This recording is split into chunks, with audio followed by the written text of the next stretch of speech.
It's wrong to criticize leaders of the church, even if the criticism is true. The number 10 thing that you should not do when you leave the church is start a YouTube channel. Start a YouTube channel. Guys, there are many, many things that will come across your path of options as you leave the Mormon church. Do not talk about it publicly. Okay? Don't do it. We'll talk about why. We'll talk about why later. But I mean, the reason that we really want to share this is when I left the church, I felt really, really lost in that I was an adult, but my entire life before that had been training up to live a life that I did not want. And I didn't know where to go from there. And when you have no one, it feels like on your side or guiding you, it's really, really difficult to decide where to go from here. And honestly, there were choices made that I truly wish I could go back in time and change. I mean, it is what it is. But I didn't know what to do. I feel like I had been silenced for so long, not just in the church, but in my family of origin. And I was constantly being gaslit that my experiences were not real or not true, that I felt like I felt so strongly about what I had learned about the church that I wanted to talk about it all the time. And so I found community, I found outlets, I found people that I could talk to about it, because I couldn't talk to, like my sister, who's my closest friend, and I didn't have other friends who were outside of the church. So I felt like I wanted to speak about this publicly. I needed to feel more secure in what I did believe before I could start talking about what I didn't believe anymore. And that took a while. And the only reason for me, once deconstruction started, it went pretty fast because I already had tools for deconstruction. Like I had deconstructed my marriage, my family system, my former career. I had already been through this process several times of tearing down what I thought I knew and what I thought I loved and what I thought I believed, and rebuilding other things. So I'd already been through this on other levels. That's the only reason why I was prepared somewhat when this happened. Even with all of those tools that I already had, it took me a really long time before I wasn't just in a dark black hole, So I felt like I had to come out of that hole and have a solid framework of how to see the world before I was really prepared to accept criticism for speaking publicly about the church. That's the hardest part, is that when you say stuff publicly, you are going to get huge amounts of backlash. And the only reason that it doesn't bother me, like all of the shitty comments that we get on our channel all the time of people telling us we're going to hell, we're serving Satan. The only reason that I can laugh about those comments instead of cry is because I'm so convicted that I know that what I'm saying is right. Yeah. And that also I have a worldview that I can rest with now. I have a foundation that I know what is important to me, what I do value. And it's only that foundation that allows me to be able to accept the criticism that comes with speaking publicly about it. Hi, everybody. I'm Megan. And I'm Kirsten. And together we are Ex-Mormon Snark. We're here today trading our testimonies for truth bombs. And we have spilled all of the Mormon tea and coffee and alcohol. And today we're going to talk about what not to do when you leave the Mormon church. Not just the Mormon church, but any religious system, family system, other cults, like businesses can be a cult, fan groups can be a cult. We're going to talk about all of that stuff, what not to do, and so give you some ideas of how to make it work. Dr. Pepper drinkers are a cult. That's true. I even have the merch. I have a hat. I have a hoodie. I have shorts. I have socks. But I do want to say every single one of those items have been gifted. It's so funny, like, when you meet new people or when you have, like, new family members and they don't know you that well, but they know you love Dr. Pepper, they're like, that becomes the default gift. That was the way it was 100%. when my sister married an entomologist, and the only gifts he ever got had to do with bugs. Bugs.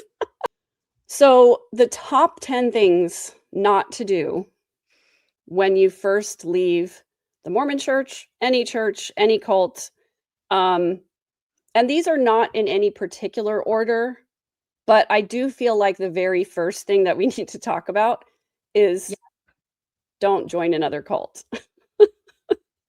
I know that it sounds really weird to say that, but like when you're in that mentality of just like trusting everybody, taking what people say, at face value, not thinking for yourself, like not doing your own research. When you're used to that as a lifestyle, it is really easy to get pulled into something else. And especially when you're looking for meaning and community and replacing relationships, it can be really easy to be like, oh, I'll just go over here and be with these people. Yeah.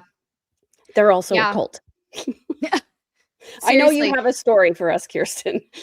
I have many stories, but what I was going to say is that falling into friend groups, or like Megan said, a job, even like a community hangout place where you start exploring things that maybe you hadn't explored before, even if you're trying to find a new hobby or something, there can be groups of people that start saying you need to act or be a certain way to be acceptable to us. There can be even one thing I fell into was doing a lot of charity work, and there were some really, really toxic charity groups I was a part of. I'll say it with my full chest. Kirsten, were they .orgs? I think some of them didn't even have websites. Yeah. Because you meet people, like for me, I wanted to do good, and so finding these groups that you would just meet out in the wild, and you're like, oh, I found a new group to be a part of, and they want to do good things. I want to find a place to do good things. Yeah. And then it turned out that it was still very cliquey and cult-like, in that you have to do A, B, and C to fit in with us. And then you start feeling othered, or other people in the group. Like I would see them othering people in the group, and you start getting that yucky feeling again. Mm-hmm.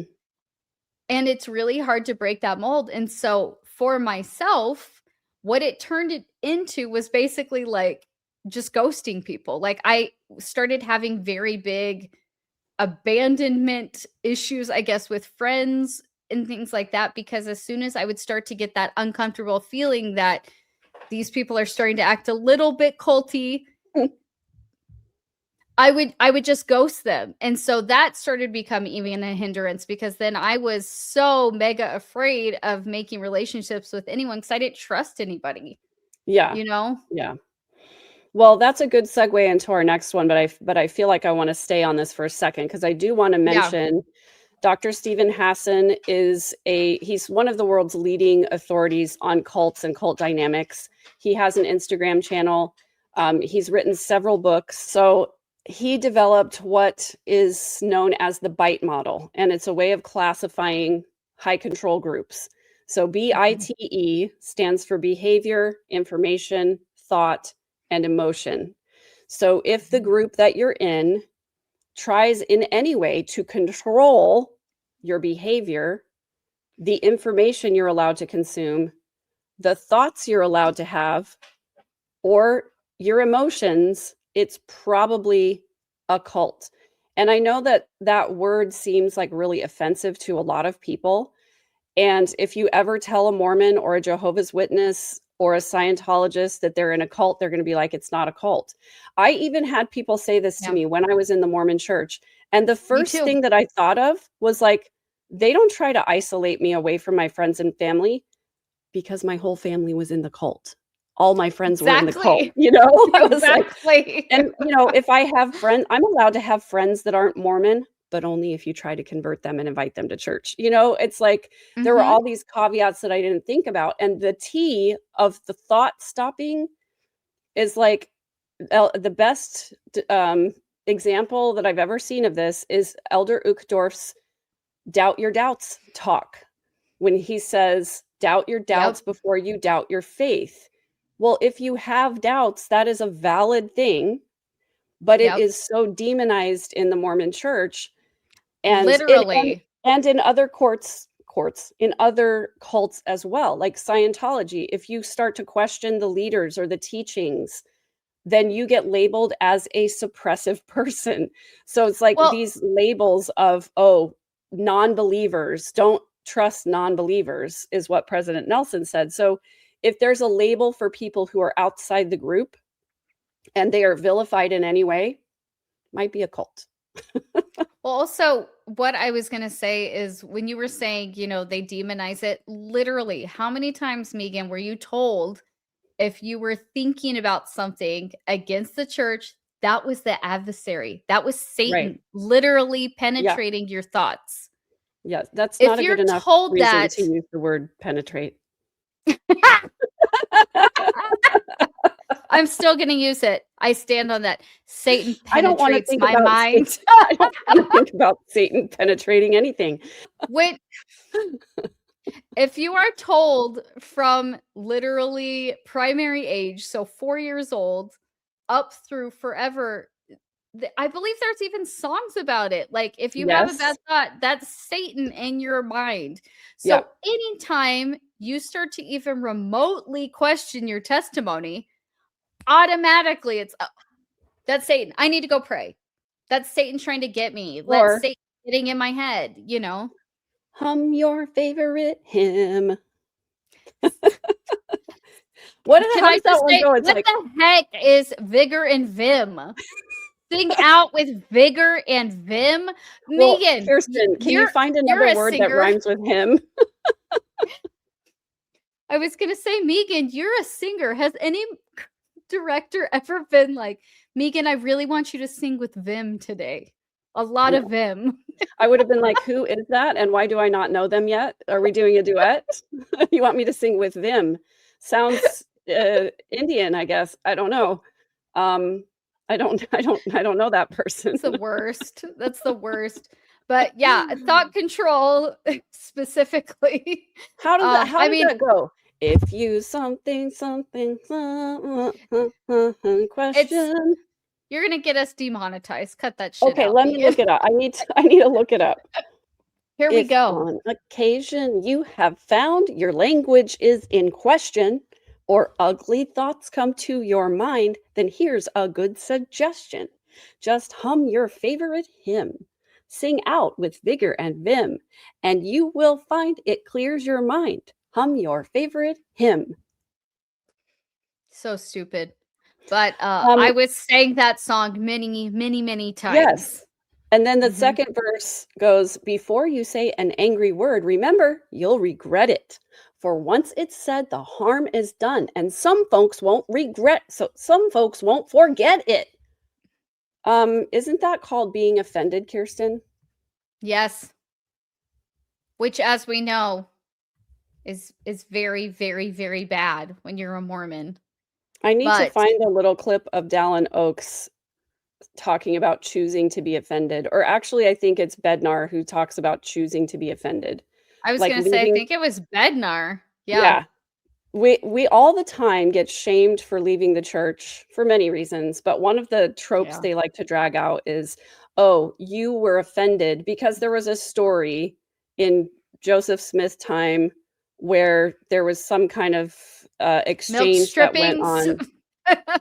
Yes, somebody was given a quart of milk and they skimmed the cream off of the top and kept the cream for themselves, and the person was offended and eventually left the church. I think that story was made up. I think maybe there was something probably maybe this much true in it. I guarantee you that's not the reason the person left the church. Probably they Nope. left because they found out Joseph Smith was stooping teenagers. But Joseph Smith made up a story about them to make them seem like a bad person. Yeah. And it's been used as a trope ever since then, that Yep. people get offended by something somebody did or said, and so they left the church. Yeah, I was offended by the fact that the leaders of the church lie to us and are hypocrites. I was I offended by was that. So yeah. I was as well. I was offended. The thing that made me officially resign, I've told this story before, is when I found out that Sam Young was being excommunicated for wanting to protect children. And when Yeah. I told that story and shared it on TikTok, I had so much pushback. They kept saying, no, he was excommunicated because he went against his bishop. He was excommunicated because he was speaking out. He was excommunicated. And all of these true believing Mormons were giving me all the reasons he was excommunicated. No. End of the day, he went against his bishop because he'd brought it up many, many times, or excuse me, his stake president, because he was a bishop. Right. He had brought it up many, many times and moved it up through the chain of authority and kept being ignored. Literally, they would not respond to him. Well, because what he And was trying to do, for those who don't know, he was advocating for children to not have interviews alone with their bishop. He was advocating for parents to be able to be in the room with the bishop during these worthiness interviews, where a lot of bishops were asking creepy, inappropriate questions of teenage girls and Yes. boys about their self-pleasure habits and their underwear and stuff like that. So yes. So he wanted literally to protect children. That was his yes. number one thing. And to this day, I don't know why he got so much pushback, especially since they made the change. Right. They made Like, they excommunicate him, then they made the change. Did no they invite him apology. back? then. No. Right, Did they offer, exactly. we neither give nor solicit apologies.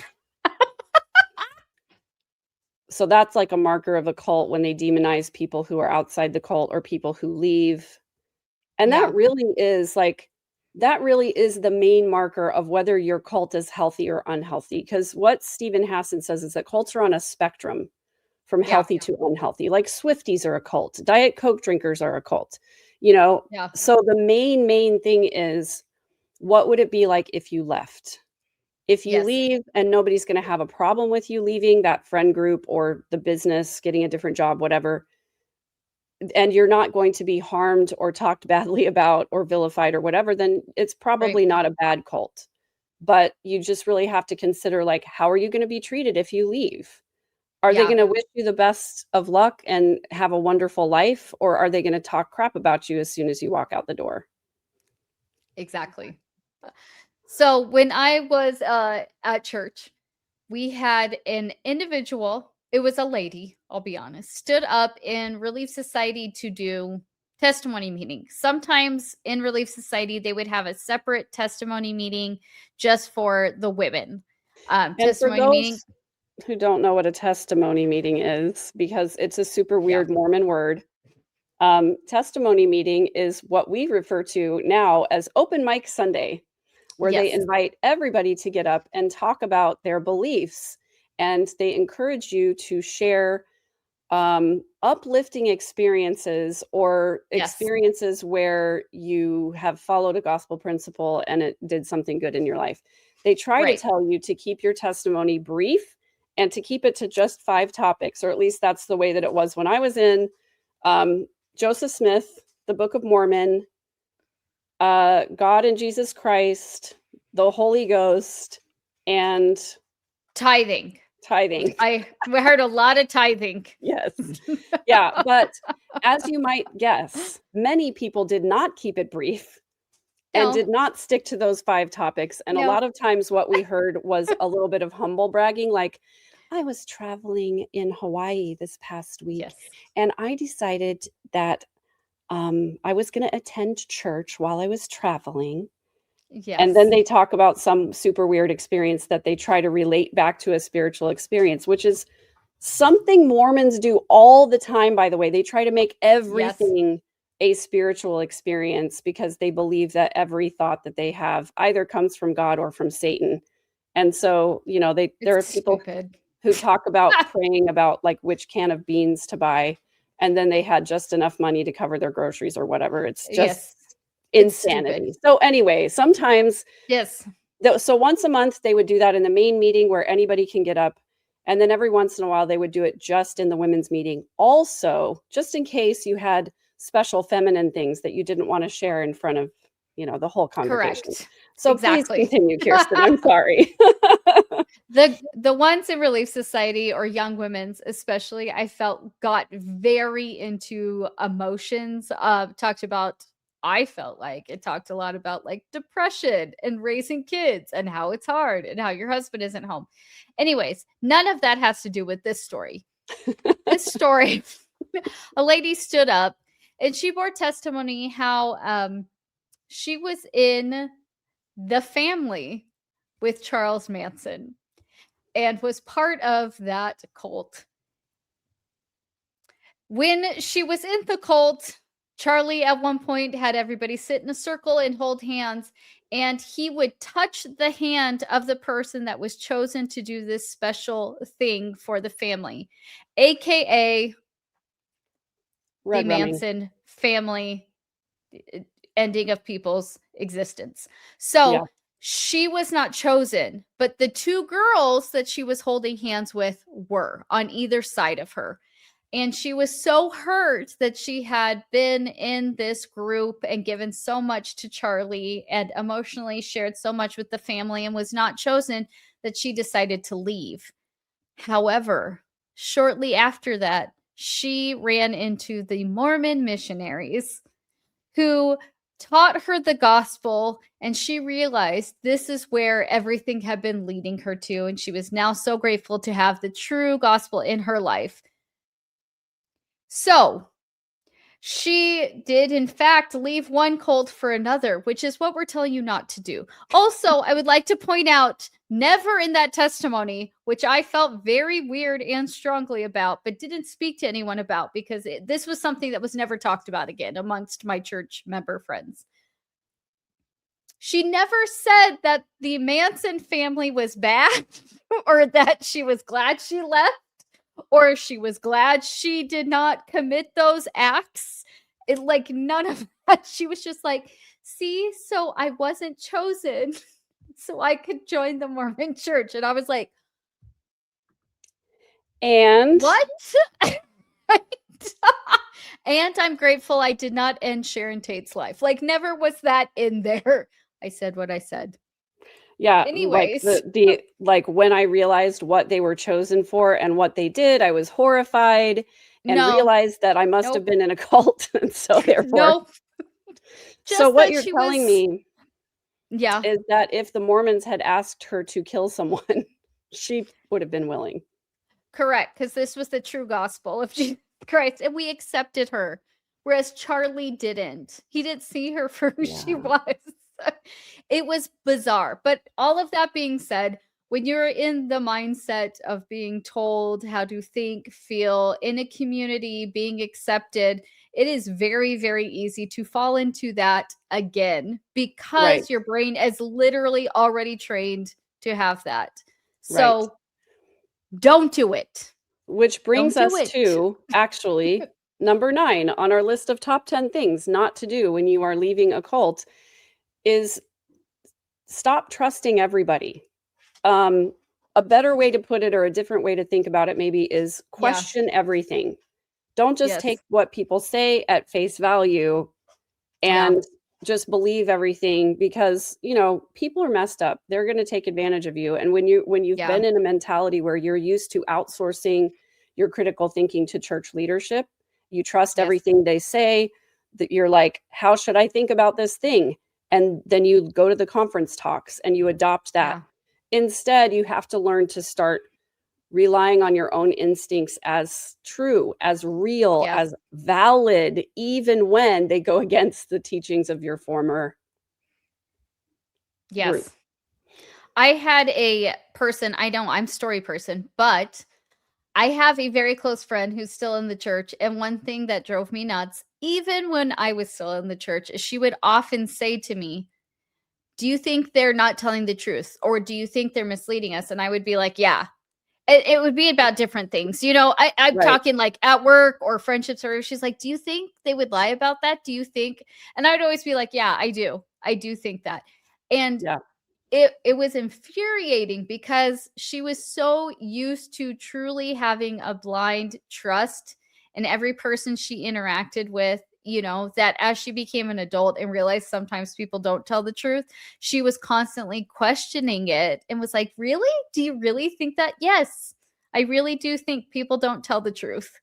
Yeah. So, And this is exactly how not to join another cult, is that when you yeah, get presented with information about a new group, you can't just accept it at face value. You have to be willing to question it and say, I'm not sure if that's true. Let me think about it.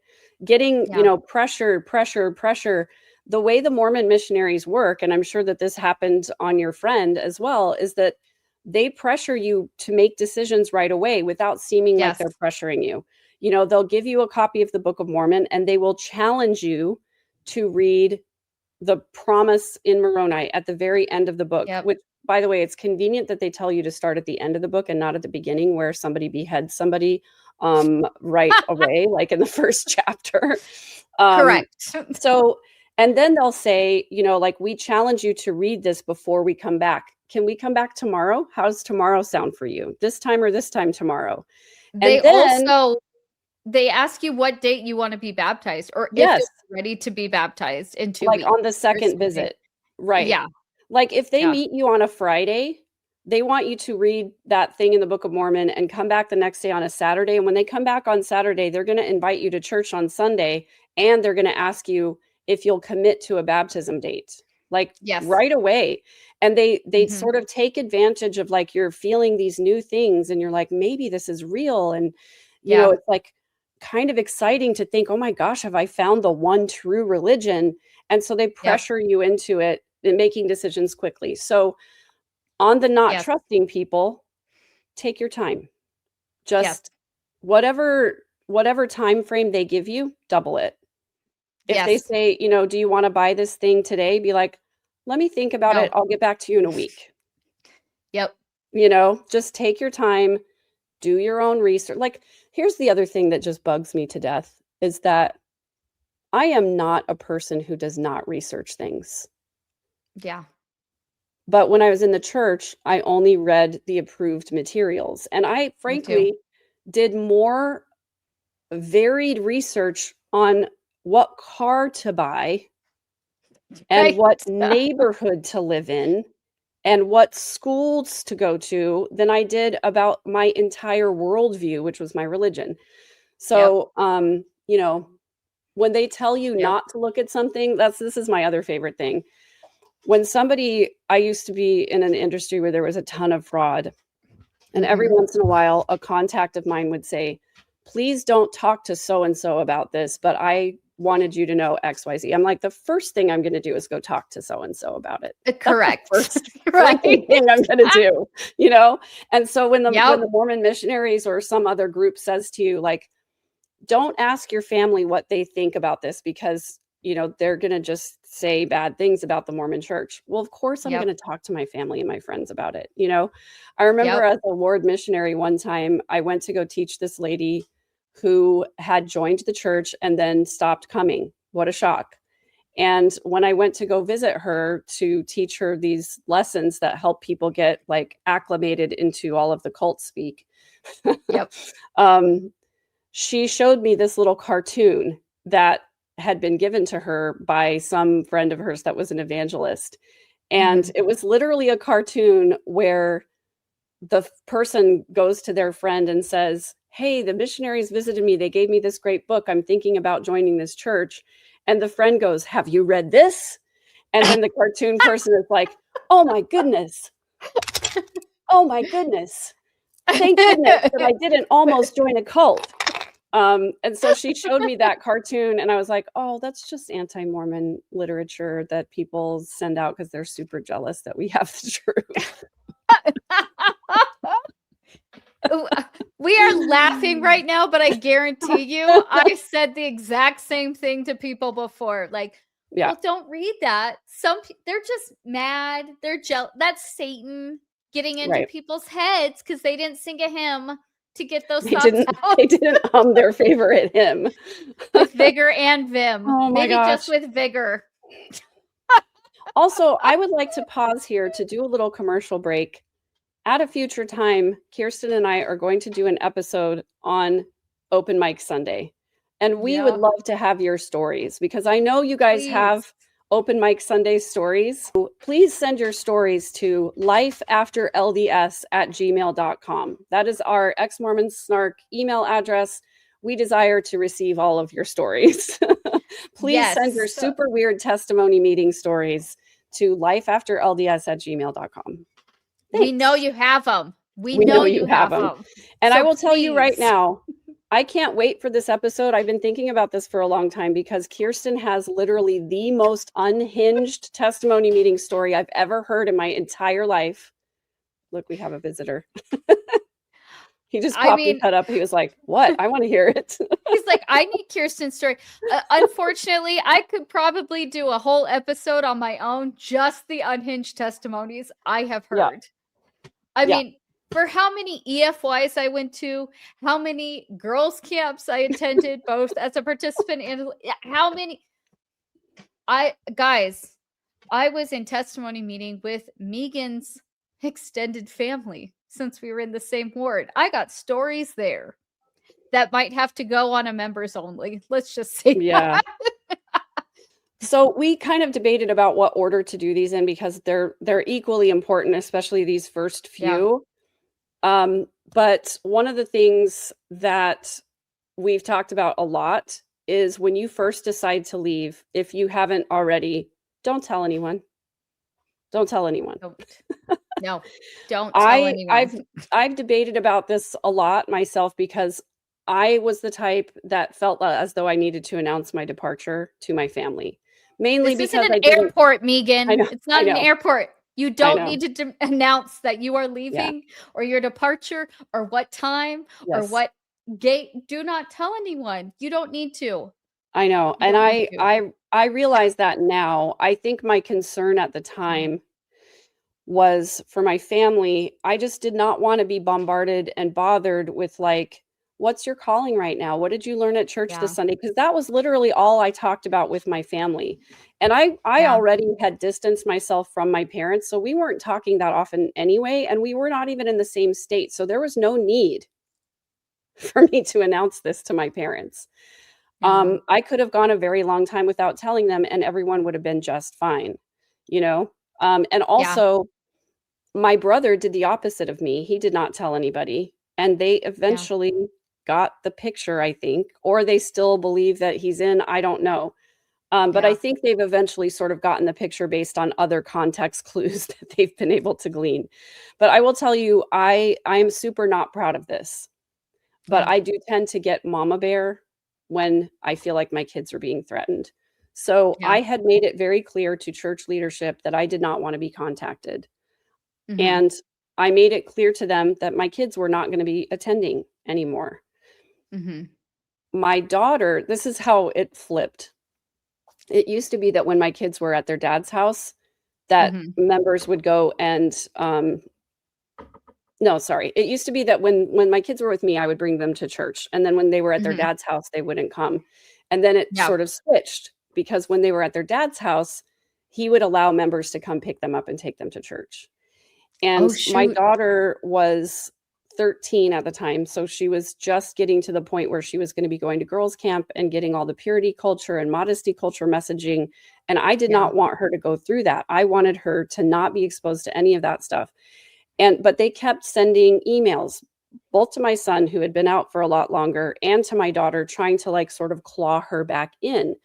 And Yeah. they would like try to give her responsibilities by saying everybody needs to bring this to the activity this Wednesday night. And she didn't No. want to go to church, but she would want to go to the Wednesday activities. And I made it Yeah. very clear I did not want them contacting me or my children, but they kept sending the emails, they kept giving her assignments. And so I did a super toxic thing. I hit reply all on one of those emails. And I sent them my letter of this is what I don't believe. This is what I believe, and Yeah. this is what I don't believe. And at the time, I was still a believer in God and Jesus Christ and the Bible, but Mormonism was like, all of that was untrue. So I was like, Yeah. here's what I do believe, and here's what I don't believe. And I gave links to the gospel topics essays and the footnotes that I had clicked on. All Yeah. of the links that I gave were to the LDS.org website, but because of the way I was talking about it, it was obvious. I was like, see, the information's right here, and it's not true. Yeah. And people were pissed. They were Oh, really, yeah. really upset because it Yeah. wasn't just the leadership. It was the kids too. Yeah. And so one of my friends who I had been close with, like, emailed me back and let me know how upset she was about it. And she said, Of course. she was like, I wouldn't have minded if this had just come to me, but this went to my daughter. Thank goodness I saw it before she did.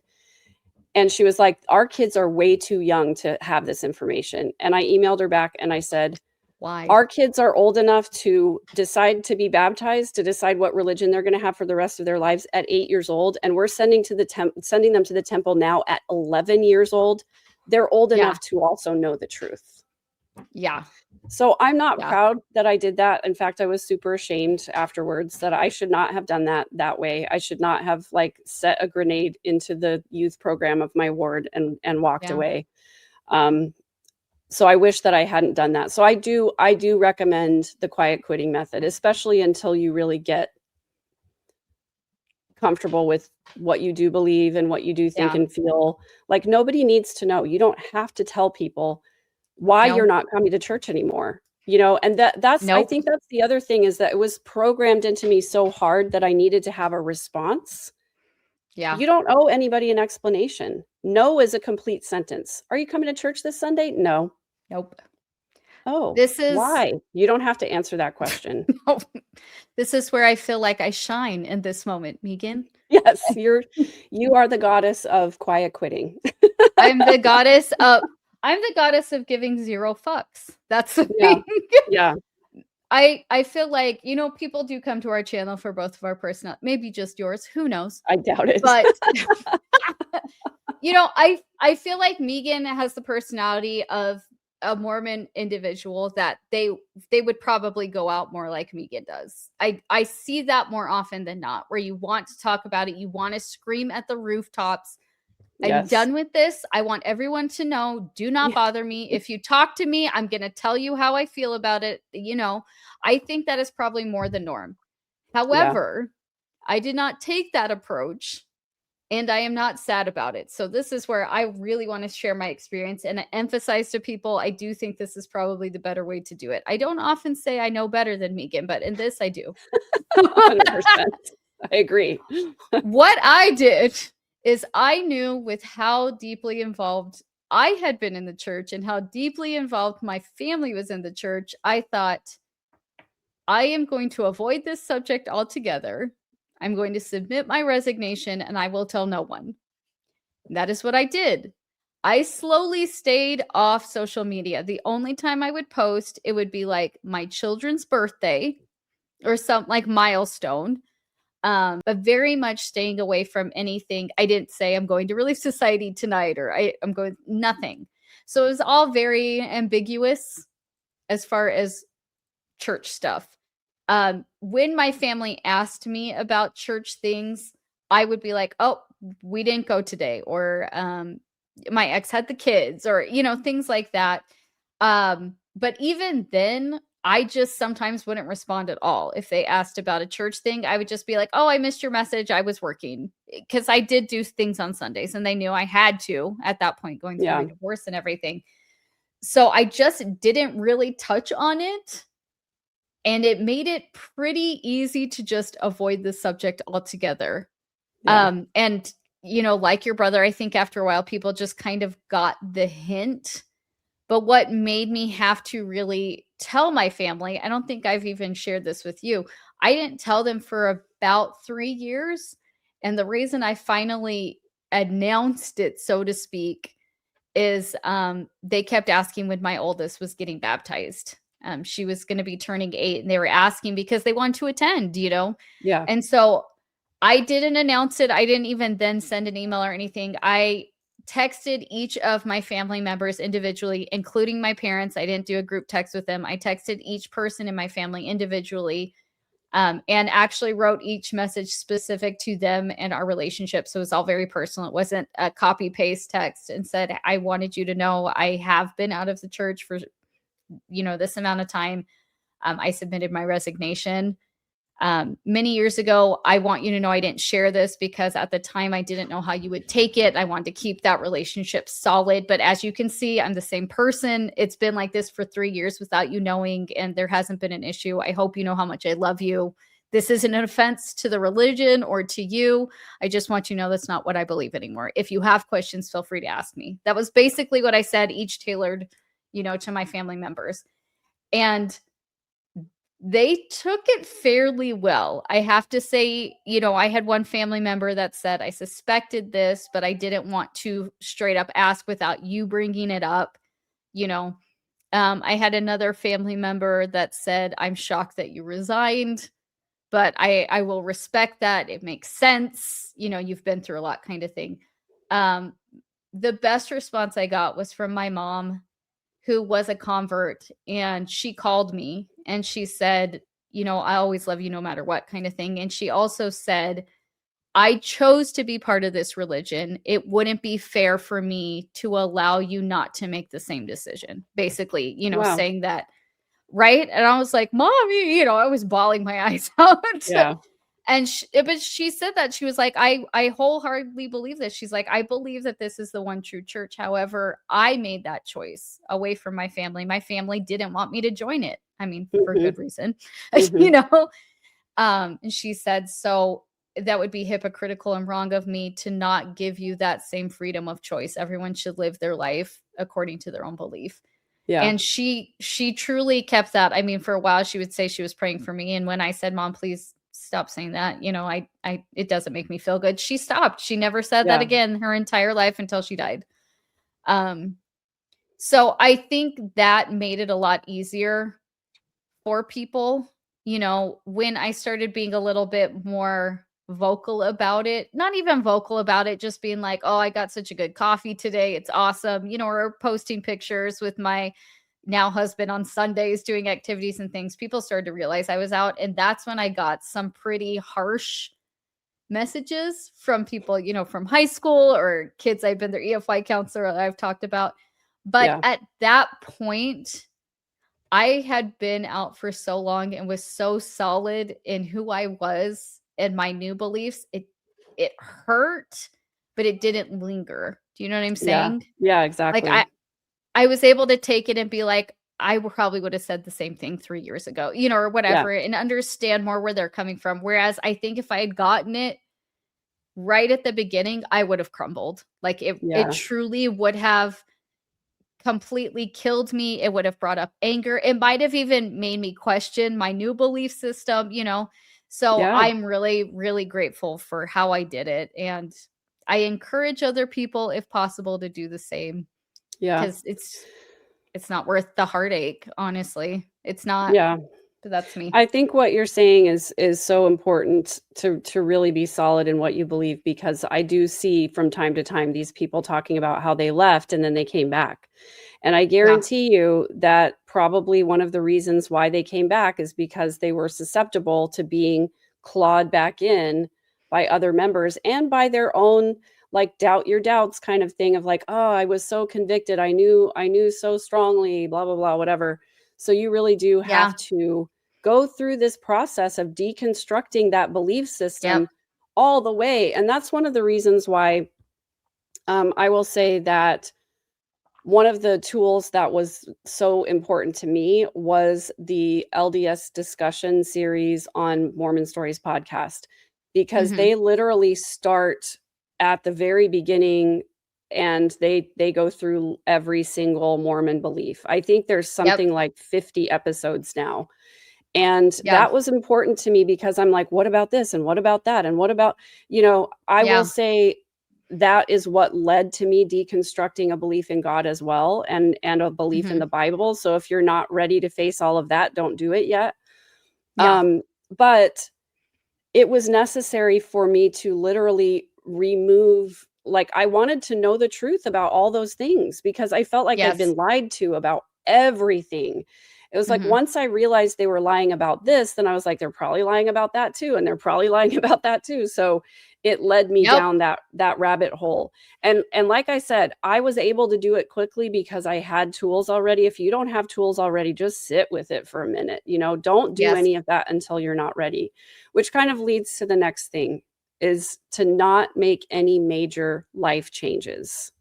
Yep. When you first lose your faith or when you're thinking about all of these faith questions, don't change anything yet. Nope. Don't No. move, don't get divorced, don't open your Don't relationship, don't don't change your quit your relationship, job. don't quit your job. Like just stop going to church for a while. Don't go to a new church yet. Just Yeah. sit with it. Just spend your Sunday time now instead Yeah. focusing on you, your Mhm. feelings, your emotions, like how do I feel now about this? And Yes. don't change major stuff right away because Yeah. I feel like faith crisis is one of the hardest emotional things that I've ever been through, and that's saying something. Yeah. So, you know, also adding to that some big change, like changing my career or moving across the country or there was a moment when I wanted to just like sell everything, Yep. buy an Airstream, pull my kids out and do homeschool and just wander around the country. I'm not kidding. I Yes. really wanted to do that. No, I And I believe you. almost did. That's what I'm saying. This is one of the reasons that we put it in here specifically is because when you feel so betrayed by everything you knew, the want to completely remove yourself and run away is extremely strong. Yeah. If you're in a relationship with an individual who still believes all of that, you want to run away from them because you feel like I have no one to talk to. You will never believe me. You will never hear things from my side. You're going to want me to pray or read scriptures or do all these things that I feel vehemently against now. And now it's not the time Right. because Right. that can change. They Yeah. could perhaps come around, or you can find a good balance. There are people that are in mixed faith relationships that does Right. happen, and the idea of wanting to sell your house. Let's say both of you, if you're in a relationship, both decide we don't want this. If you're in a community that is surrounded by people in the church, it can feel very tempting to sell your house and move. Maybe that's not the right choice right now. Like, Right. I've had people who worked for all LDS companies. That does exist, especially if you live in Utah or a highly concentrated LDS population, or even if you don't and you're the only small LDS group of people and you all found each other and you have a business together. Mhm. Telling them that you're no longer LDS can cause a lot of issues. It just Right. can. Yeah. So sit with it. Find a way to be able to tell that in a very productive way instead of blowing up your business or your career. Like it's really tempting. I just keep emphasizing that because I have Yeah. deep empathy for that because I know how that feels. I had an LDS boss at the time and I was so scared to say something because someone else had a similar situation. I saw how they were treated. Mhm. So I go to that because that was something I felt very deeply. I had Yeah. already left my relationship, so I didn't have to worry about that. Mhm. But I also only really had LDS friends. And so I felt like I need to move so I'm not around these people. I need to change my job. And I didn't. And I'm glad I didn't Yeah. because people do. Anyways. Yeah. And it Yeah. does end up it ends up causing a lot of problems sometimes. And I can say Yeah. for me personally, I strongly also identify with people who want to just blow it up because to me, I did not want to live inauthentically anymore, and I did not want to Yeah. lie to anyone else or to myself and pretend like I still Yes. believed, and that's one of the big reasons why I left the way that I did. However, I have also said, I wish that I had stayed in and pretended and become like a spy for a while. Like I could have gotten all of those documents, all those letters that only get sent to the members. I could have Yeah. gotten the handbooks that only get given to leadership. I could have leaked all of that stuff. I could have Yeah. even moved to Utah and gone and worked for the corporation of the church and been like a double agent. I would have loved that. That would have filled me with joy. But I didn't, and it's You super didn't. obvious now that I can't. So I just want to give a little spark of hope to those of you who may be in a situation, especially if you're in a marriage with a true believing somebody. Here's another little story that might give you some hope. My daughter got married in the temple to a return missionary. They met on the mission. They were super faithful people. You know, they went to the temple all the time. So I thought. And then when my daughter started having, it was when she was pregnant with her first child. She started having all of these body shame issues with wearing garments. And so she made a decision she was going to stop wearing garments. And when she told her husband, he was like, okay, that's fine. I understand. And secretly he was like, yes. Because he was already mentally out, He's right? been out. He was mentally out since before he was on his mission, but he knew that in order to be acceptable to his parents and keep that relationship and check that box, he had to go do that thing. So he did that thing. But so you might be surprised at how your spouse responds. They might also have been having doubts and not known how to talk about it. So approach it carefully and gently. You know what's best for your particular situation and your relationship.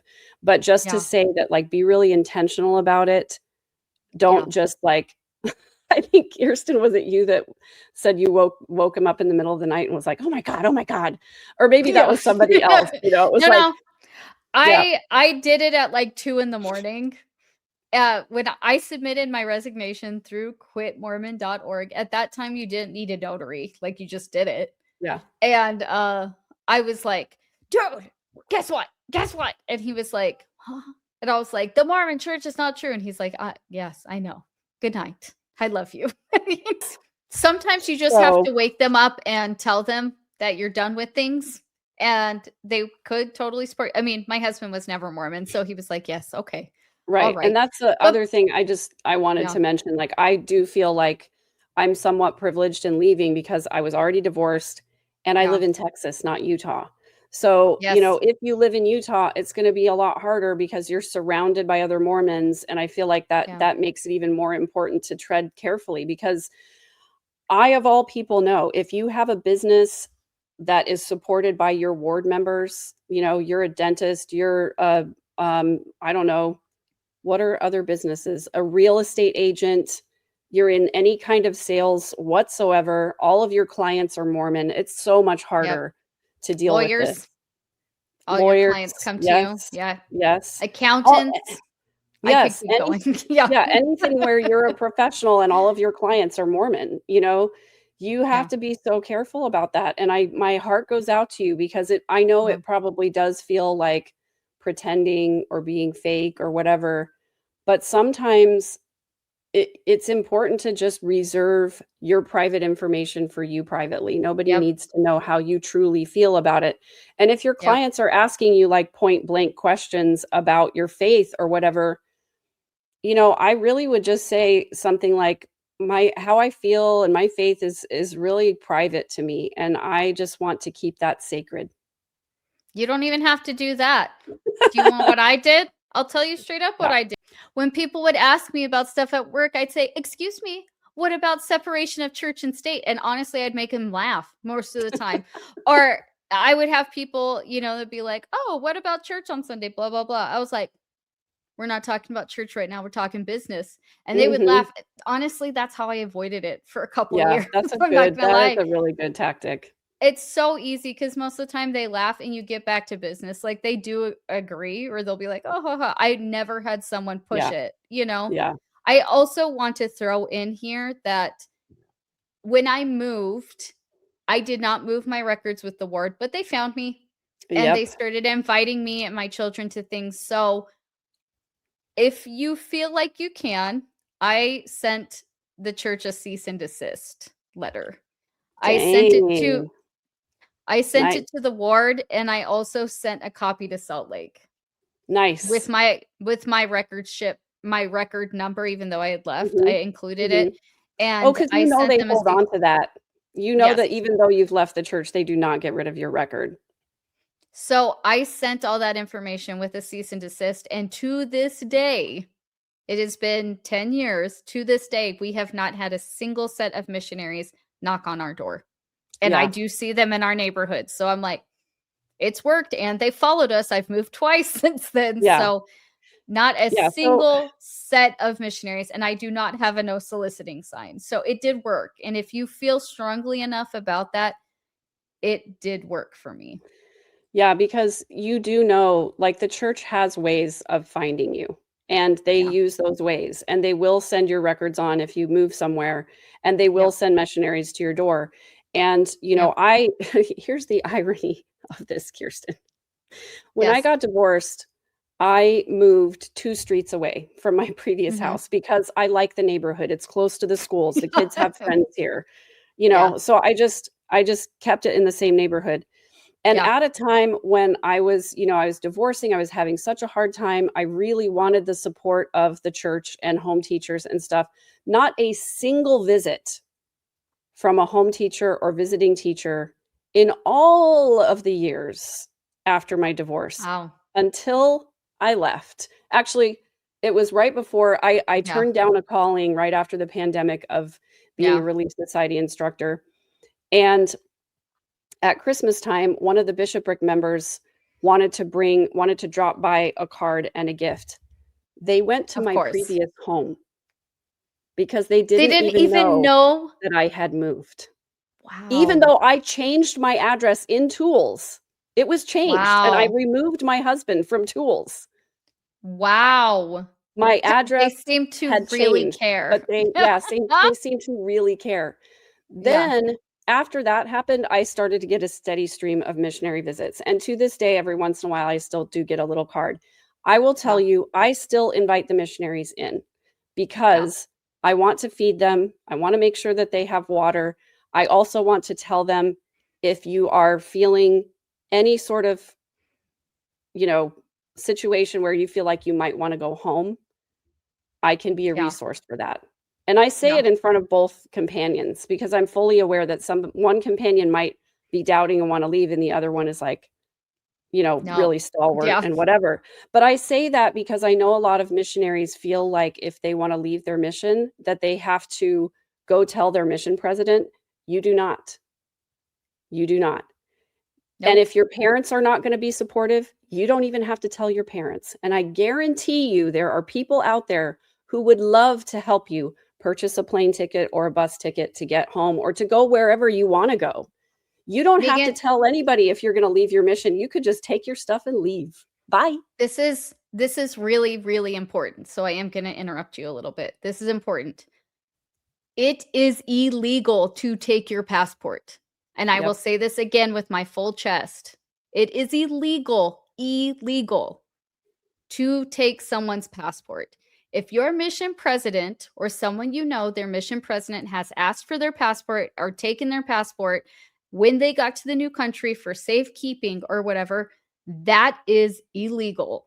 Yes. Point blank, period. If you want to go home and they will not give you back your passport, that is considered kidnapping. This is Yes. 100% true, and the church has been sued for it. I will say Yes. this 10 toes down. You can find the cases, okay? I will say it again, and I'm going to keep saying it, and I'm going to clip this because people don't know. It is illegal for someone to take your passport. If they Yes. do not give it back to you, that is kidnapping. Right. Period. And so Tell here everyone you know, please, for the love of Yes. God, tell everyone. Okay? Exactly. And here's what you do. If your mission president has your passport, don't go to him and ask for him to give it back because he's immediately going to talk to you about staying on the mission. Go to the United States Embassy and report to them that your passport has been taken by a church leader. They Yes. will either help you get it back or they will help you get a new one so that you can leave the country. And if you need help or any kind of resource, go to the ex-Mormon subreddit. Not kidding. Yep. Subreddit, go to reddit.com, put ex-Mormon in the search, and announce to the subreddit that you are in whatever country and you need to leave and you need help.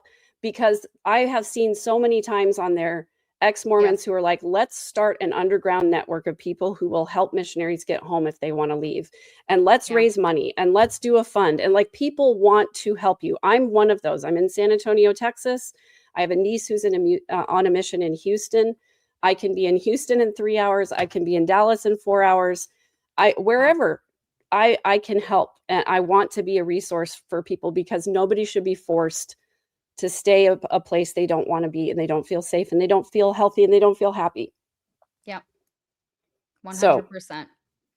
that's Yeah. for the missionaries, and we should clip that out as a little mini, like, if you're on a Yes. mission and you need help. Yes. We You will know? help you. Yeah. So that's sort of like the don't change anything, Yeah. don't do anything major, does not apply to missionaries. If you're on your mission and you want to leave, get out. Do Because something it's a cult major. within a cult. Yeah. Take Yeah. drastic action. And the reason I feel so strongly about that is because I know how many missionaries struggle with mental health issues and feelings Yes. of self-harm. And I don't want anybody to struggle that way. And you don't have I agree. to. And there are people out there who will love and accept you, even if your family or your ward family won't, or they'll shame you or whatever. There are people out there who want you to be happy. And Yeah. I feel Even really strongly about that. me too.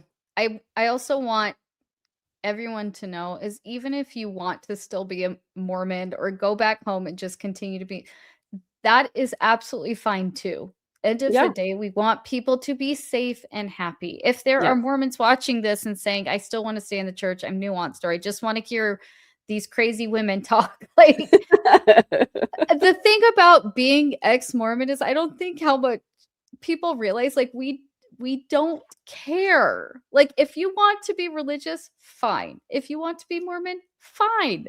We're not here to convince you, or we would have a mission program. Like, get over yourself. We want people to be happy and healthy and safe. And we have personally found that many experiences in Mormonism is not conducive to that. Yeah. That's why we're talking about it. Yeah. Okay. I think about that Sheryl Crow song, If It Makes You Happy. Yes. Then why are you so sad? Then it can't be that bad. If it makes you Yeah. happy, then why the hell are you so sad? And I think Yeah. about that at the church all the time, because I was promised that if I did everything right and lived the commandments and gave my life to Jesus and went to the temple and paid my tithing, that I Yep. would find hidden treasures of great joy. Did you, Megan? I did not. I was I did not miserable. either. And I Yeah. didn't realize how miserable I was until I took a Yeah. step back. And I was like, why am I so miserable? I wasn't just sad. I wasn't just depressed. I was miserable. I was Yep. deeply unhappy for a very long time. And it Yeah. wasn't until I finally fully stepped away, and I've said this before, I'll say it 1,000 times again. When I sent in my resignation letter, I literally felt shame leave my body. Yep. And it was the most glorious feeling I have ever felt. Yeah. Way more Absolutely. than being in the temple with my daughter and watching her get married, which actually made me feel kind of icky, to be honest. Yeah. Yeah. I can only imagine. So, our mixed in here, and I feel like this is way too far down the list, maybe should have been number 1. Yeah. Don't go out and try everything. Do not do sex, drugs, and rock and roll to the extreme just because you have decided you don't believe that ish anymore. That was the one I threw in there. Yeah. Because Well, we both feel really We both strongly did. about this because Yes. we've both seen people make lots of mistakes and ruin Yes. their lives. And I'm grateful that I did Yeah. not go into a tailspin and just Same. go off the deep end, because I have that type of personality. I could have gone hard to the extreme.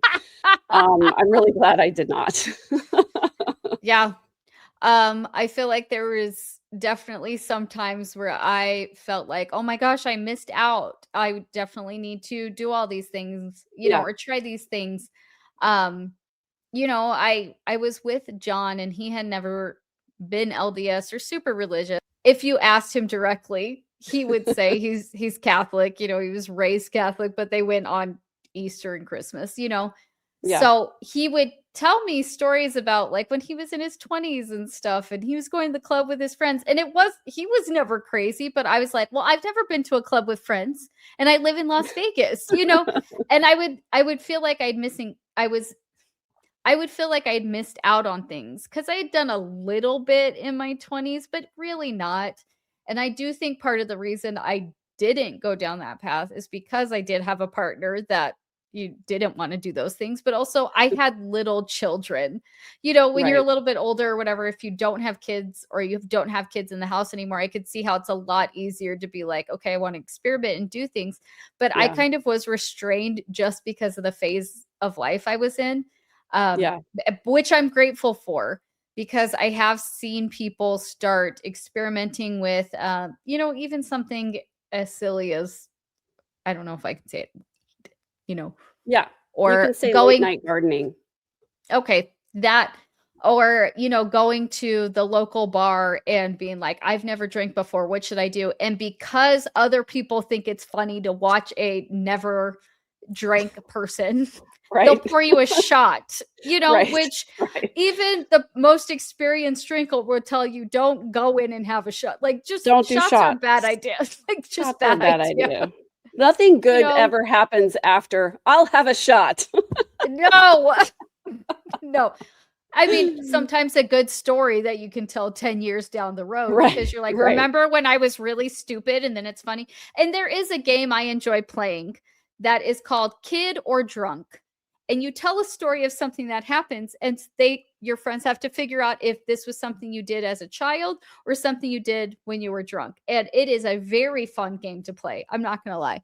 But also, do Yeah. you want those stories?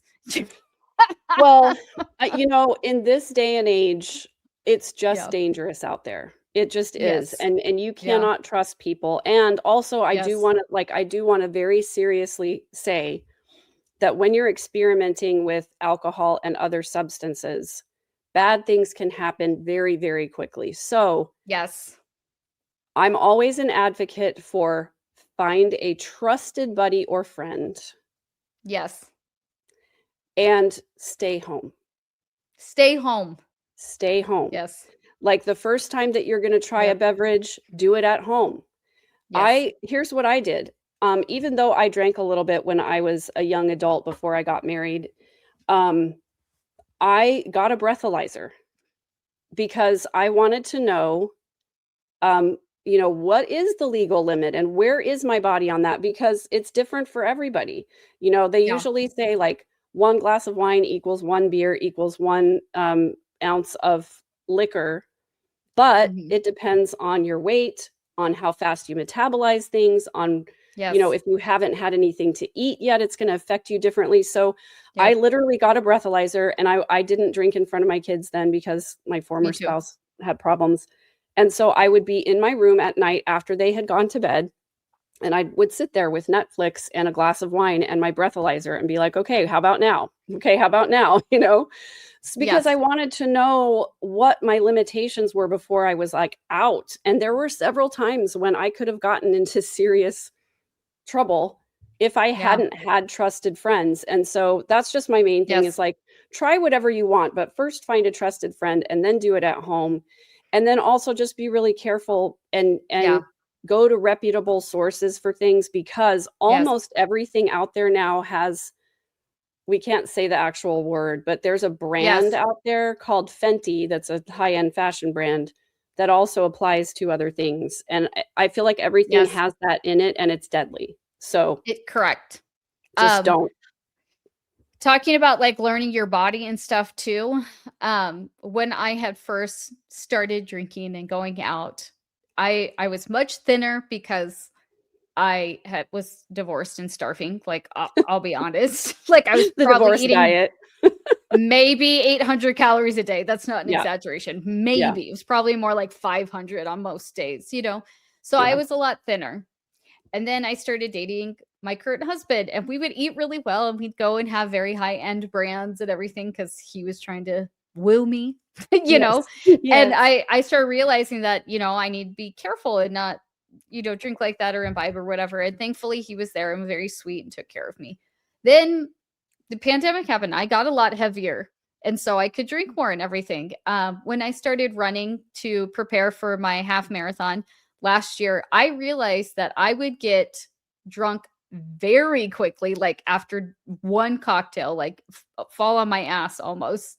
But I would also metabolize it very quickly. So I would be fine very quickly. And I had to find a balance with that because I didn't like that feeling of being totally off my butt Yeah. drunk. And then I would realize, well, I'm fine now. And then I would want to have another. And that's not healthy either. So there is Right. finding that, like, take your time, see how you feel, drink it slowly. I've told people this before. My husband laughs about it. When I want to drink slowly and not get off my ass, I will get whiskey on the rocks because I know I have to sip it slowly because number one, I want to enjoy it. And number two, it doesn't taste all that great if you're just drinking it straight. Let's be honest, you know? I enjoy it, but that's me. I do as well. But if you get a pina colada, that's like juice. You can drink the whole thing down and be like, oh my gosh. And then you're falling on your butt. You Right. know, I know you know what I'm talking about. Oh So, yeah, 100%. Yeah. If it's so too there are easy, things. if it's too easy to drink, it's gonna cause a problem Danger, potentially if you right? don't. Yeah.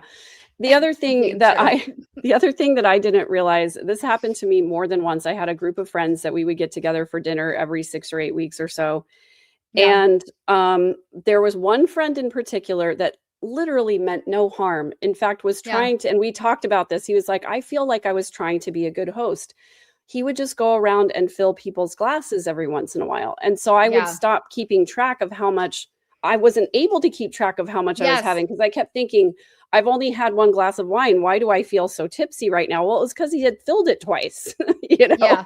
Like I would Yes. take a few sips and he'd fill it back up, So that's the Yep. other thing, is that just to be really aware of what your limitations are and keeping track Yep. of what you're having and planning in advance. I'm a huge fan of Uber or Lyft because Yep. it's just better to be safe than sorry. It's better to spend the 20 or 30 bucks or whatever, however much it costs. And that's one of the reasons why I stay home too, is because I don't want that. Number one, it's way cheaper than Yeah. going to a bar.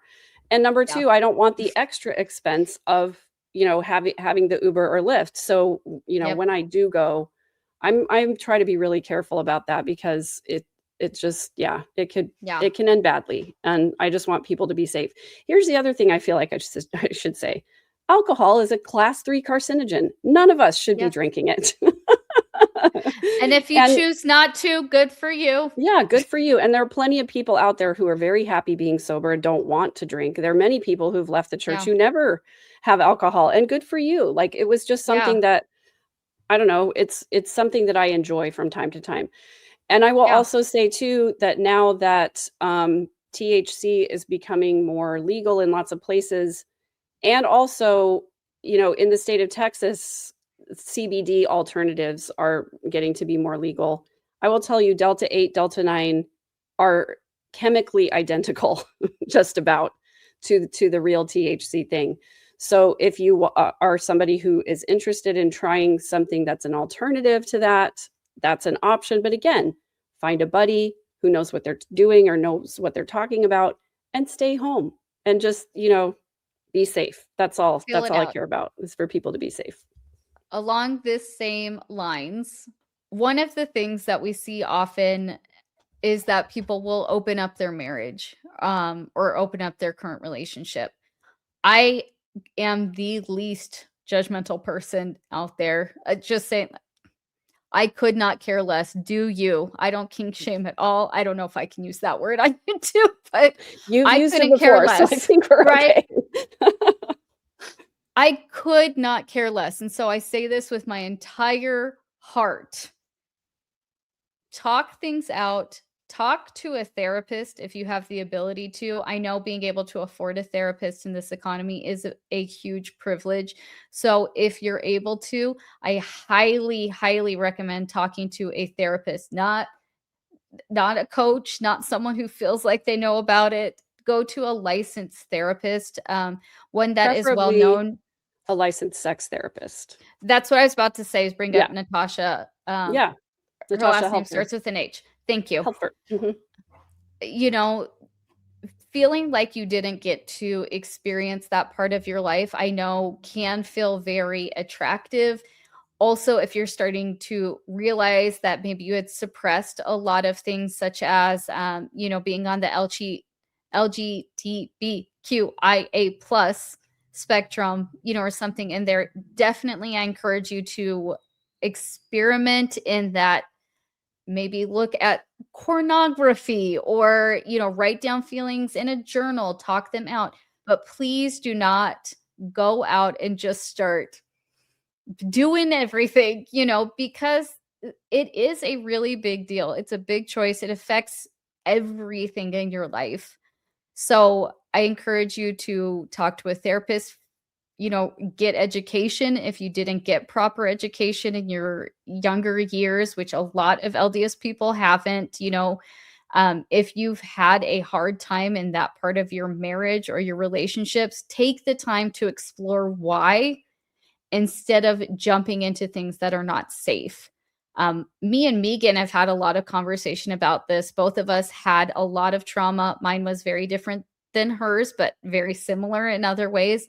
And one of the things that we had a very deep conversation about was when we came into a healthy relationship, we felt almost rejected when we weren't treated in a hostile way, because that was all we had known prior. Yeah. Literally, we talked about this, that when we said no means no and our partner respected it, we felt rejected at first.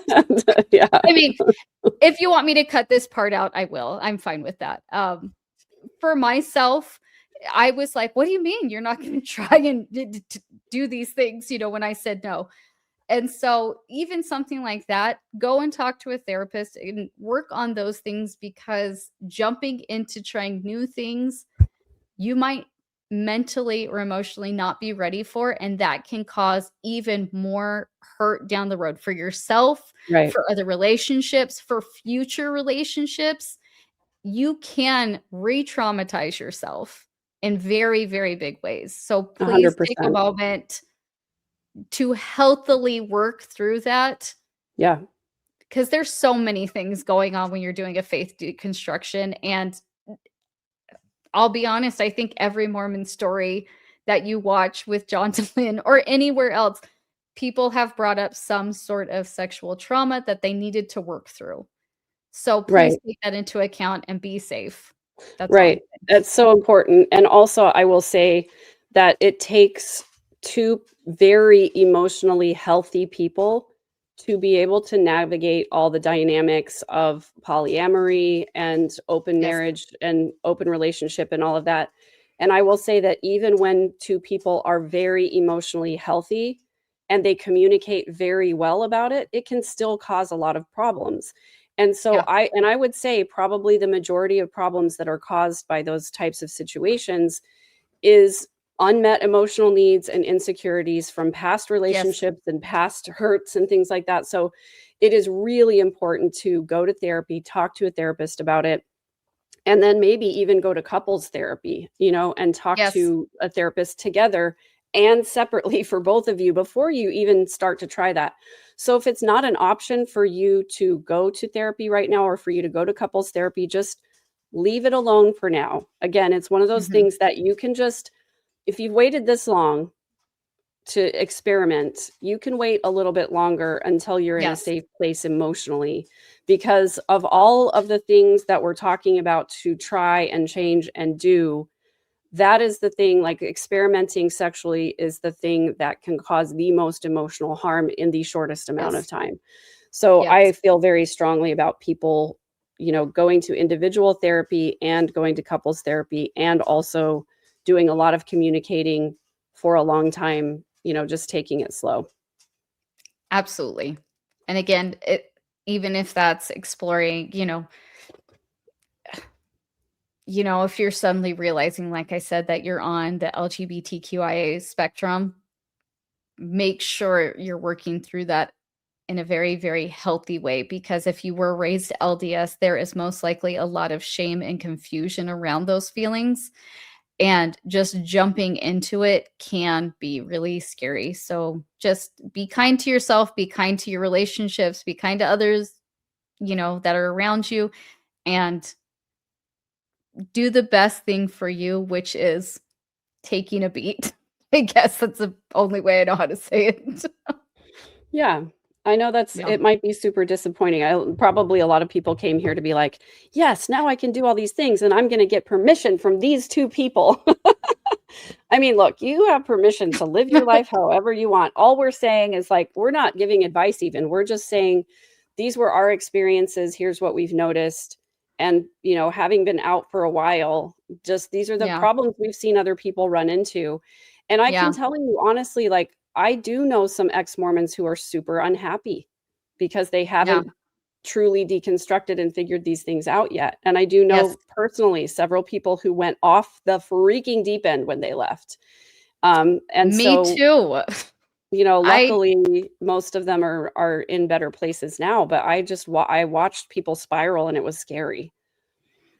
I know people, I'll be honest, that I left around the same time they did, and they are not doing well. Things truly imploded after they left, and a lot of it was doing many of these things that we have talked about, and they never truly healed, and it's been 10 years and they are not doing well. Yeah. So it can be really, really scary on all fronts. So this is why, like Megan said, live your life. You're a grown up. We're not your moms. Like, Thank goodness.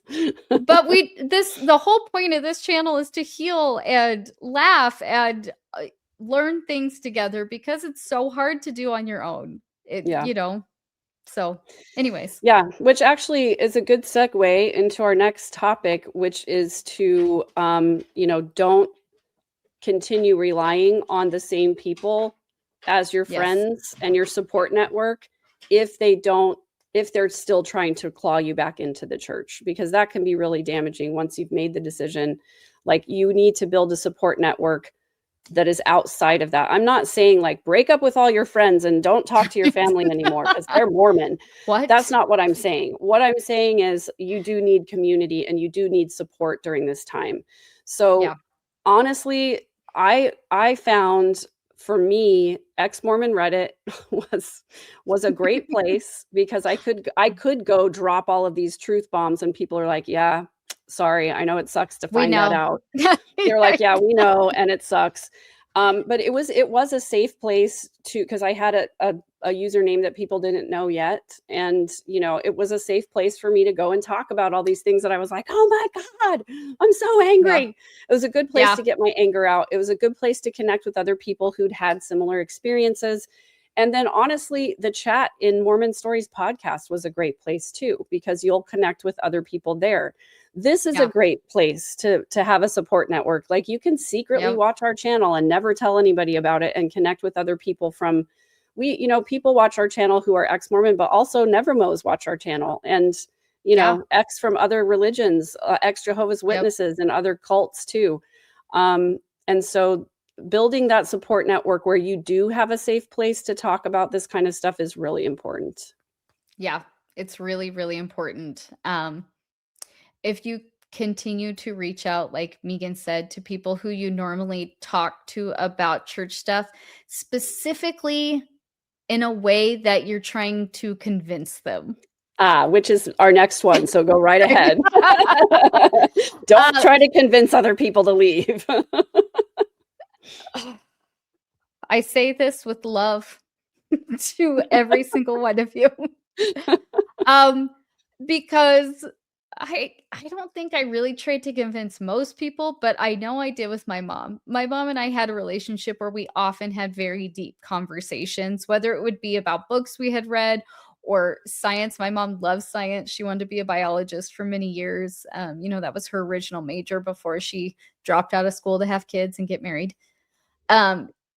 And so we would have a lot of deep conversations. So when I was learning things and I'd finally resigned, so, 3 years into it, and I had been really very deep into my research and such, I would bring her gospel topics essays and I'd be, look at this.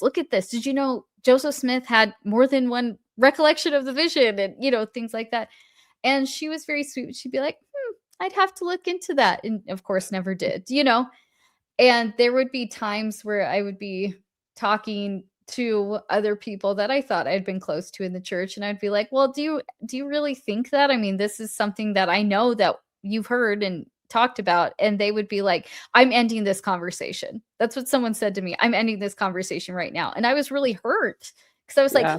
they don't care about what I have to say when I listen to them Yeah. talk about general conference, you know, and I would get really upset and hurt. But at the end of the day, you know, being as far out as I am now, they had every right to set that boundary. It wasn't something Yeah. that they wanted to talk about or hear about. And I didn't want to hear about the church either. So I set a boundary where I don't want to hear about general conference. Right. And that did hurt at the time. But now I kind of look back and I'm like, it could have been said nicer. But both of us were putting in boundaries for our mental health that were totally fine. You know, Valid. it's Yeah. okay and valid. So find other people to talk to about it because you're not going to convince anybody. Think about it. You couldn't have been convinced. I know I couldn't Yeah. have because I had conversations with people who had left the church and I was like, they are so deceived and they're just angry and probably someone hurt their feelings at church. Like I was not in a place to hear it at all. And I promise you, it's like trying to convince a drug addict to quit. Like it's never going to work until they do it themselves on their own accord in the middle of the night. Yeah. You Yeah. know, like we all did. So, yeah. I love that Megan went to Ex-Mormon Reddit. I didn't even know what that was. Literally till Megan told me what it was. I don't think I can emphasize enough to you guys how much I do not social media. This is a brand new world to me. I've never felt more boomer in my life. Oh man. I love it. I had no clue. So, I yeah. also there was a big part of me, an unhealed part of me, frankly, that did not like to be misunderstood. So when people would say things like, "Oh, you were just angry," or "You were just offended," or "You didn't have enough faith," I wanted to explain myself to those people. You Yeah. have to get kind of good at like not caring what anybody thinks about you. And now I sort of relish this idea that I've become like a mythical creature in my former ward because I was in the same ward for 25 years. All of my children were born into that Wow. ward. And so, Oh, you know, there were people who had been there just as long and longer than I had. And occasionally I run into them at the grocery store or at the Costco or at the yes. school or whatever. And I know that after they run into me, they're going to have a conversation with the other ward members of like, "Oh, I saw Megan. I saw I could Megan. see her tattoo. Did you see her tattoo? Yeah, she Did was you wearing a see mini that skirt." the Ugh. light had left her eyes? Right, right. It was Sunday, and I'm pretty sure that she was leaving the shopping center, like the mall. I'm pretty Mm. sure she was, you know, like She probably I got know gas too on a I know they Sunday. probably talk like, "Oh, I saw her Oh, shopping cart at Costco, and she definitely had a wine yeah. bottle in there." You know, I Oh, know I that they're doing guarantee so it. I love this idea of like the mythology of Megan, like what happened to Yeah, her? You know, why yeah, did she's just going down the wrong path, you know? yeah, I yeah. like being misunderstood now. Like, please tell all the false rumors about me that you want to, You you know, know? I think as you're saying that, I think that's kind of why I never felt the need to be on social media or talk about it, honestly, because I've told Megan this too. I don't know if I've said it on here or not, but one of my favorite things is post and ghost. Yeah. I think that's one of the reasons I struggled even with this channel and everything is I'm like, oh, I want to acknowledge everything people saying. I do love this community. I love talking to people, but I'm like, I'm so used to putting something up and then just never looking at it again. You know, Yeah. so when I would say things, I didn't care what people said because I didn't look at comments most of the time, you know, Mhm. like I just didn't care. It's always kind of been my personality. You know, when people have said things, I'm like, that says a lot more about you than it does about me, you know? Yeah.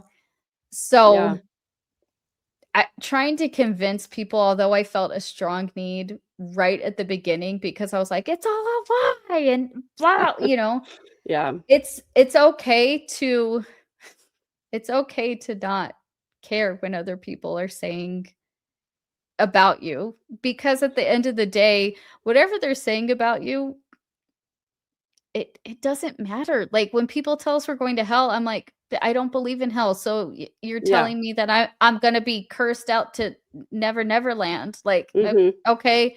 It has Okay. the same effect. Exactly. It has the exact same effect. All right. Cool. As long as you're not there. Let's have, Right. like That's why we it's embrace outer darkness so much, because we're like, cool, like cast me cool. to outer darkness. I'm pretty sure all the cool Right. people will be there and you won't. So Exactly. So yeah. you have to get comfortable with not trying to tell anybody your truth or convince them of your truth, because people are going to believe what they want to believe anyway. So Yeah. don't waste your time. Don't waste your mental health. And I know that's a struggle.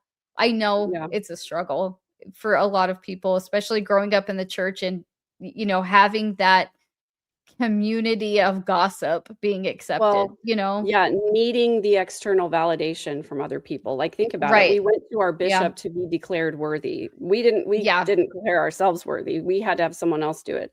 So Yeah. this is a concept that I struggled a lot with when I first started therapy, was the Yeah. idea that what people think of you is none of your business. Yes. When I first Yep. heard that, I was like, hold on a second. It is Right. absolutely my business. I have Yeah. to convince everyone that I'm a good person. You know, if I'm not doing and Yeah. showing that I'm a good person, how are they going to believe I'm a good person? But in a way, managing other people's perception of you is sort of manipulative. I know that Yeah. offends people when I say that, and it's a hard thing, but it's like, again, just like Kirsten was saying, people are going to think of you what they think of you, and it's based more on their judgment of themselves than it has anything to do with you whatsoever. And you Yeah. cannot change how someone perceives you. So No. if they think that you're a dirty grifter trying to bilk people out of money on YouTube, that's what they think, and you can't change their mind. I can tell you from experience. Um, and I literally don't care, because I know that's not true. I know myself Yeah. well enough that I know that's not true. Yeah. So, Yeah. It's the same. Yeah. It's always gonna be that way. It was like that when you were in the church. I mean, yep, let's even talk about it. If you went to a worthiness interview and you told your bishop X, Y, and Z, if they personally feel like you need a harsher punishment or you're not done with whatever, we had someone share a story on our comments. God, I wish I could remember the whole story, but it was something like there was a temple trip coming up, or someone was going to the temple. It was a big deal, like, or their brother was going to the temple for a mission. I don't remember. And they had been working with the bishop, and they said, okay, by this day, you will be worthy. And so they went for the temple recommend interview, and they said, I think you need 2 more weeks. And so it made them miss this big temple opportunity thing. which of course then they got gossiped about. You know they Right. did. But right there, it's like they jumped through all the hoops that they were Mhm. told to, given a Right, date, excited for this thing, and then they said, "Actually, I think you." What made you think that? Why all of the right, sudden? That was a personal opinion. It was not God telling you. That was a personal opinion. This is the same thing.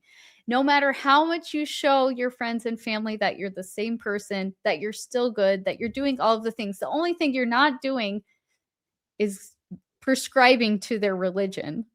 It right, doesn't matter. If they think you're a bad person because of that, that's what they're gonna think. And I heard right. this thing, I think it was Ricky Gervais, who I love. I really do. The way he talks about religion and atheism. He said the only difference between you and me, it might have been Neil deGrasse Tyson, actually. I don't remember. Okay, it doesn't matter. It probably does to them, but it doesn't to me in this moment. Yeah, Said the only difference between atheists and a person who believes in whatever religion, let's say Mormonism, is that I don't believe in one more religion than you do. And they would say, how does that make sense? Mormons believe they are the only true church. So every other religion is not true, right? correct. The only thing we disagree on is I also believe Mormon isn't true. So we agree that all of Right. the other religions are not Are true. wrong. I agree with you. I agree Yeah, that Catholicism is not true. I agree that Judaism's not true. I agree, I agree that all of those religions are not true. The only difference is that I also disagree in that right, I think Mormonism's not true. That's only one thing we don't agree on. right, Isn't that interesting? That right. Why is that the one thing that we can't be friends just over one thing? That's it. Just one Yeah. thing. And that leads kind of So, into our next, and these next two topics kind of go together. But I will yes. say that I heard a very similar thing from a famous atheist whose name I don't remember, but he's the one who is a hardcore atheist, but he still loves Christmas songs. Like he wants all the religious Christmas songs. And he also said, though, that, people would say, like, how do you have a sense of morality when you don't believe in God, when you essentially Yeah. don't have religion? And he balks at that. And he says, how dare you think that I don't have a moral center or a moral code just because I don't believe in God? And he's like, Yeah. I don't have some religion telling me how to live my life. So I can go out and commit all the grape and red rum that I want because I don't have any religion telling me not to. But the amount that I want is zero. Like, Yeah. I still believe in being a good person. So our next don't is like, don't believe the people that say that you have to have a religion in order to be a good person, because Yeah. you get to decide what you value. Yeah. And the second part of that, the next thing is like, don't throw out the baby with the bathwater, because there are a lot Yep. of things I learned in Mormonism that I still believe in the concept of. They just were doing it wrong or they were hypocritical about it. So I still Absolutely. believe in personal integrity. I still believe in doing things that are difficult. I still believe in doing the right thing even when it's difficult. I Yeah. still believe in being completely honest with my fellow human beings, not Which, to the point where it's a frankly, detriment to me, but yes. I was going to say, frankly, Mormons don't really practice that one. No, they don't. I mean, that's the irony of it, is that, like, do the right thing even when it's the difficult thing. Okay, so you should have fessed up about your false filings with the IRS, which you did not do. Yeah. That would have been Yeah. the right thing to do, and the very difficult thing to do, because it would have meant losing members, losing popularity. Like, I feel like almost everything that the church does falls into that category. They will not do Yeah. the right thing when it means that it would be harmful to the reputation of the church. A big one I want to bring up is service and, serving our fellow man, because that was something I really was clinging to when I left the church. That's what I brought up the first getting into charity groups and such. I still continue to want to make the world a better place. I've always Yeah. wanted that. And it made me think of Megan, if you feel comfortable sharing, when Megan was helping with the flooding in Texas, she called the local church, the local Mormon church, and asked if they wanted to donate or if they were helping anyway, and they wouldn't talk to her. And so, isn't it ironic that the person that is speaking out against the church or whatever is literally boots on the ground, going and helping people with no one else supporting her, going and doing the right thing just because it's the right thing, which frankly is a moral you learned from being in the church. So isn't it ironic It is. that then It they are not there? it made me so sad, because I was like, Mormon helping hands, like that's one of the things Mormons are known for, is putting on their yellow t-shirts and going and helping out after a disaster. So I thought, Yeah. surely the Mormon church has some kind of a disaster relief plan for this specific thing. And surely the Mormons there are heading up some kind of activity of helping other people. Well, what I came to find out Nope. is that they were helping each other, but they were not out in the community helping everyone. They were helping each Nope. other. They were helping the Mormons and the friends of the Mormons, which frankly probably were potential investigators or whatever. They were Right. not out in Exactly. the community. Like, there was a Nope. place, there was a fire station where people were mustering if you wanted to go help.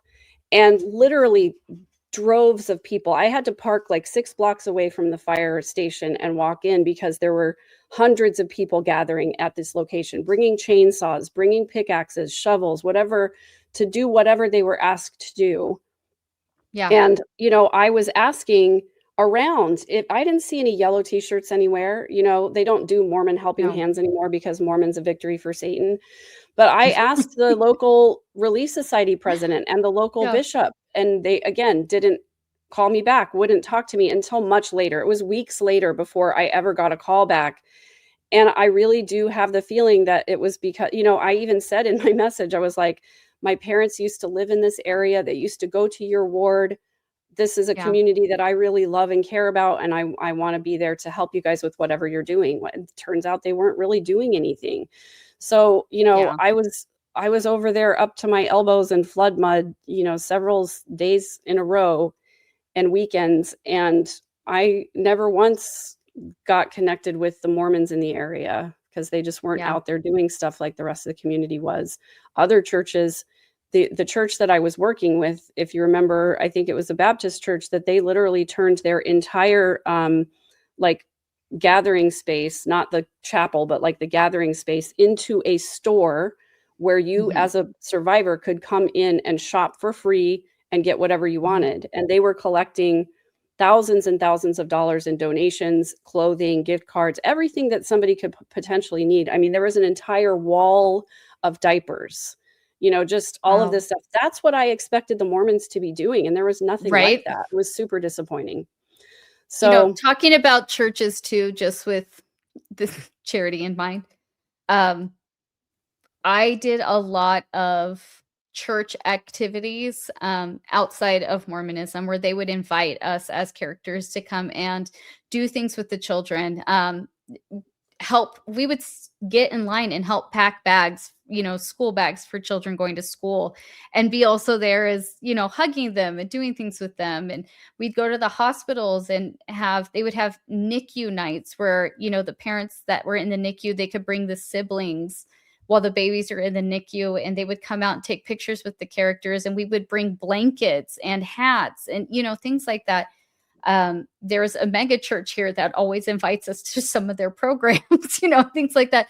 But anyways, they would have characters come to, uplift the children that were having a really hard time, and then also be part of the charitable activity that they were doing.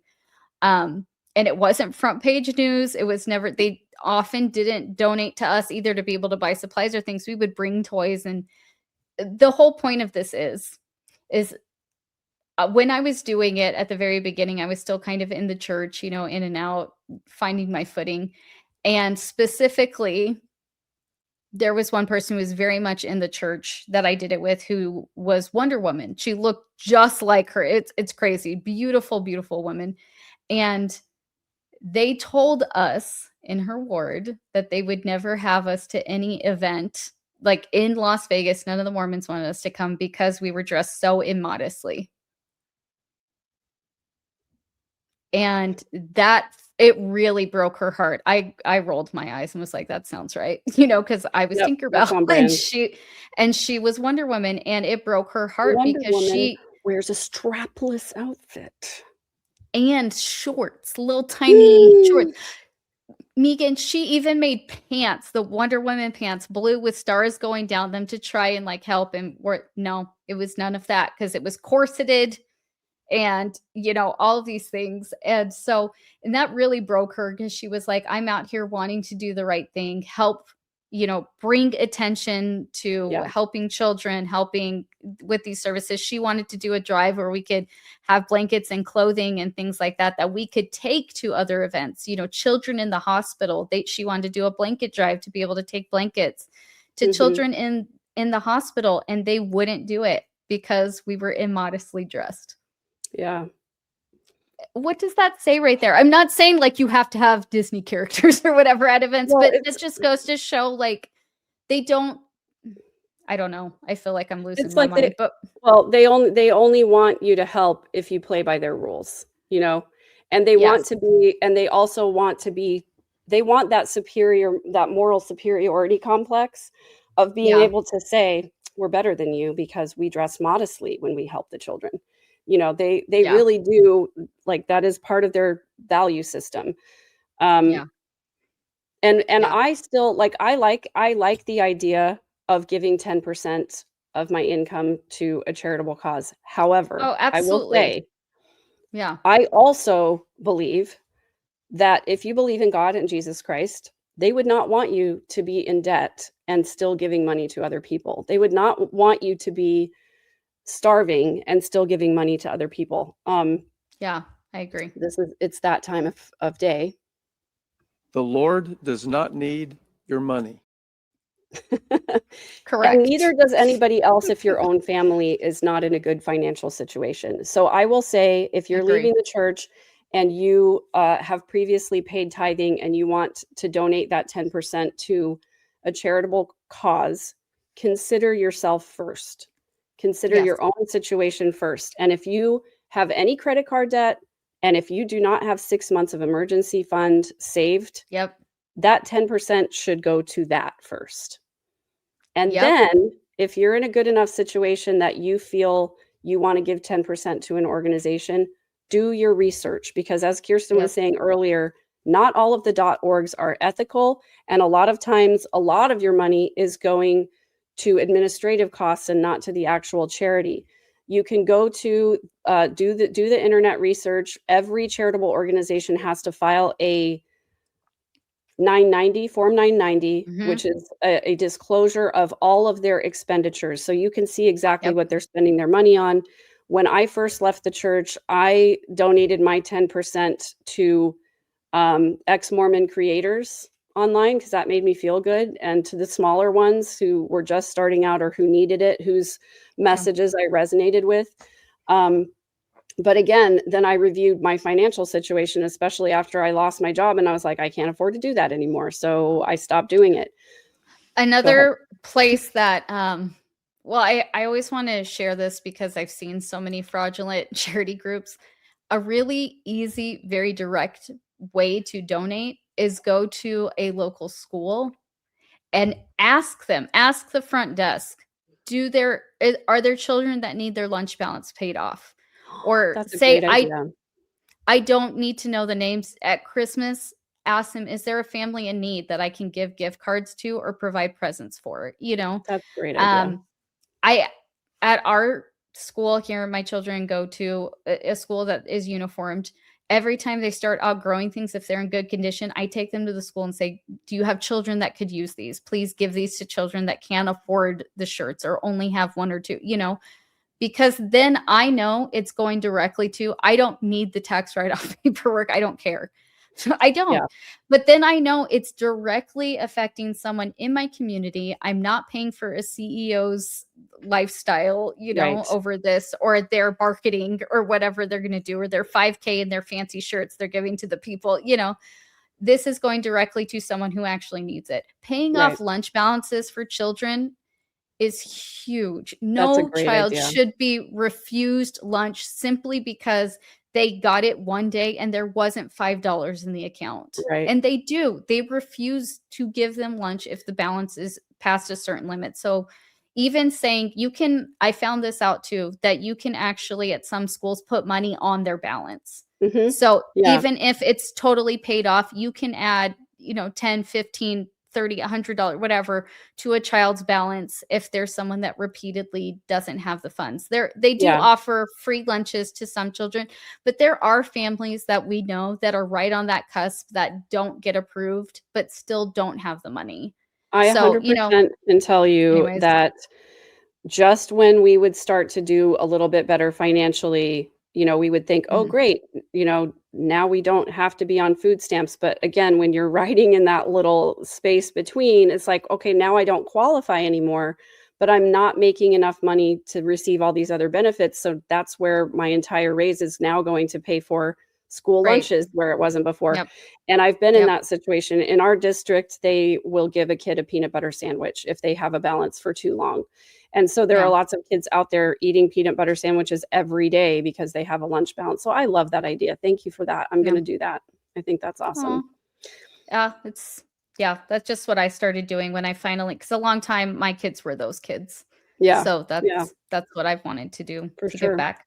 Yeah. Anyways, moving on. And the number one thing that you should not do when you leave the Mormon church is start an ex-Mormon YouTube channel.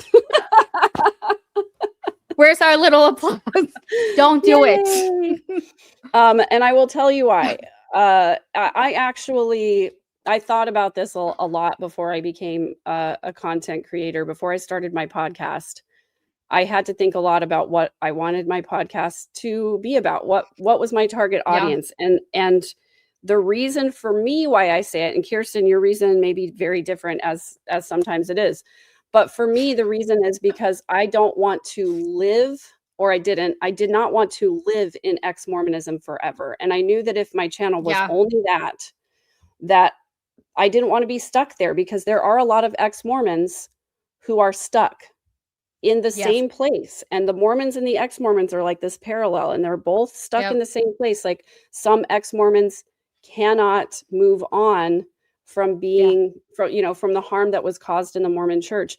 And Yep. even for ex-Mormon snark, I suspect at some point that we're going to just be snark, because we will talk about other organizations that are harmful. We'll talk about other situations that Yeah. are bad, because eventually, we will run out of ex-Mormon content.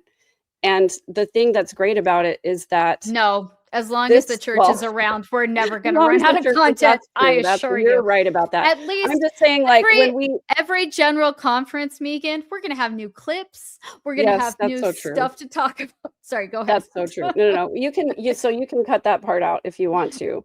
But like, I now that we have done a lot of our deconstruction stuff, we've talked about the temple ceremonies, we're starting to talk about other topics. That content will always be there for people who need it. Yeah.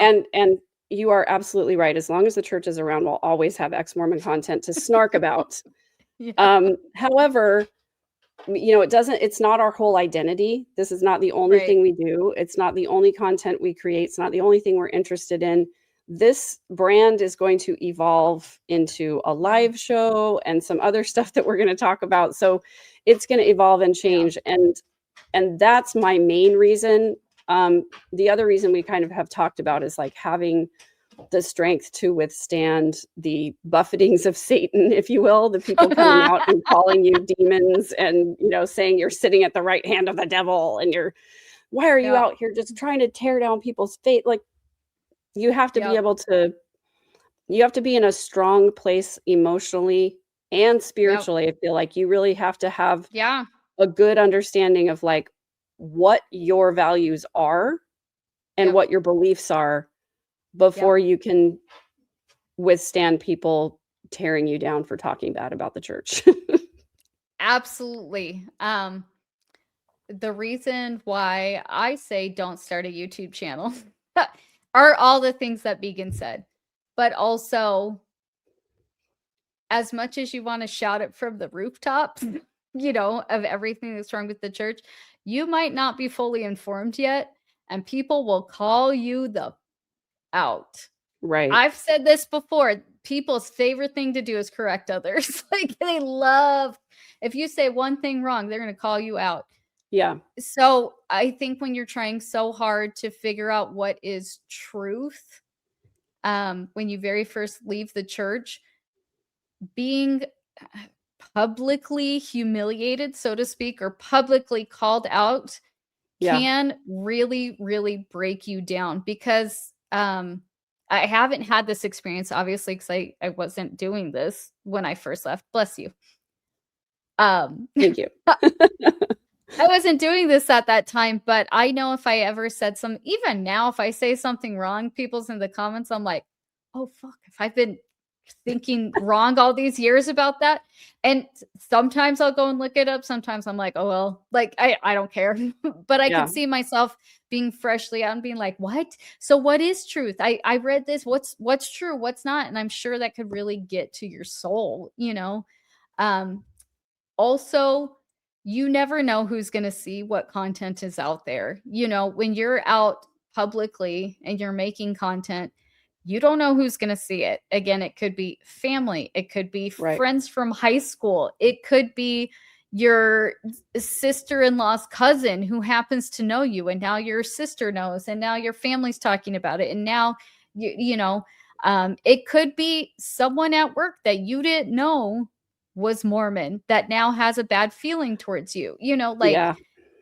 There are so many things. If you're not in a relationship and you want to date and someone sees your thing and they're not even Mormon, but they don't like how you talk online. I mean, there are so many things that being public about something that truly is a very sensitive topic. Religion is sensitive, Politics are sensitive. How many times do we grow up that said, don't talk religion and politics at work Right. or at dinner or on a date? Like, you just don't. Right.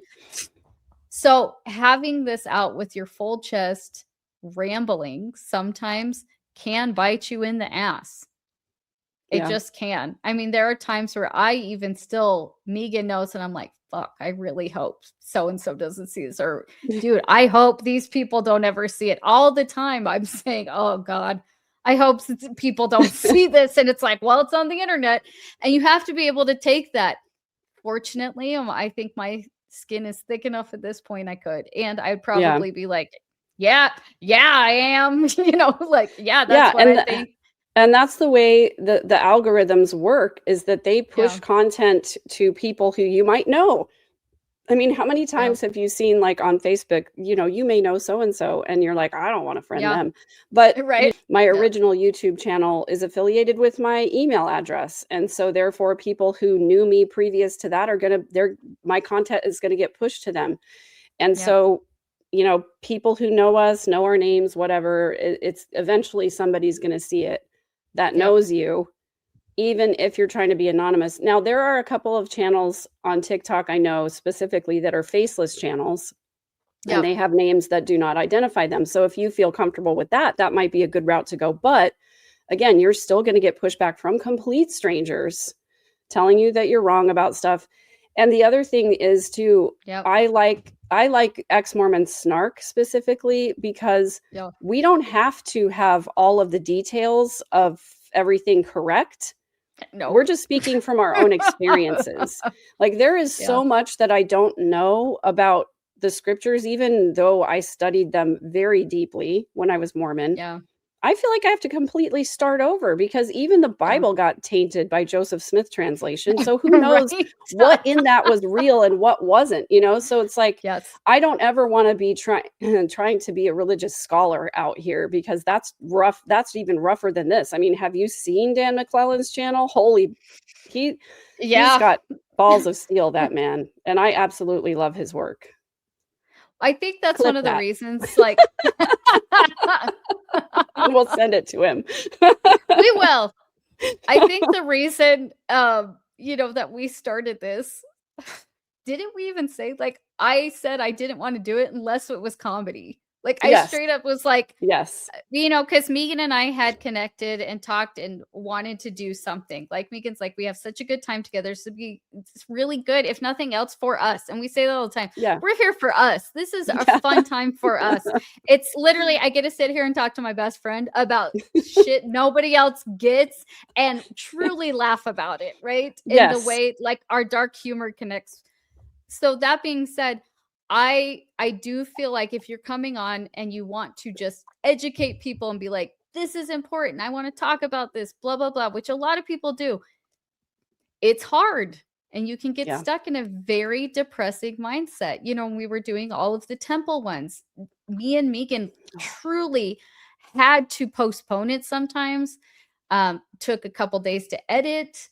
I couldn't rewatch them. I had a really hard time on our rewatch because it was stuff that I didn't like visiting. I didn't like touching. We laughed about it, but it was laughing almost tongue in cheek because really it was like, we're talking about our trauma memories here. My wedding one, I freaking hated that thing. I was like, let's talk about one of the hardest days of my entire life that I haven't talked about in 15 years. You know what I'm saying? Like, it was not fun. Wasn't fun times. So I could see, if you can't joke about trauma, what can you joke about? What can you joke about, right? So I could see if you're coming out, you're like, I want to talk about my experience in a funny way. Okay, be aware people are going to see it and they'll have opinions.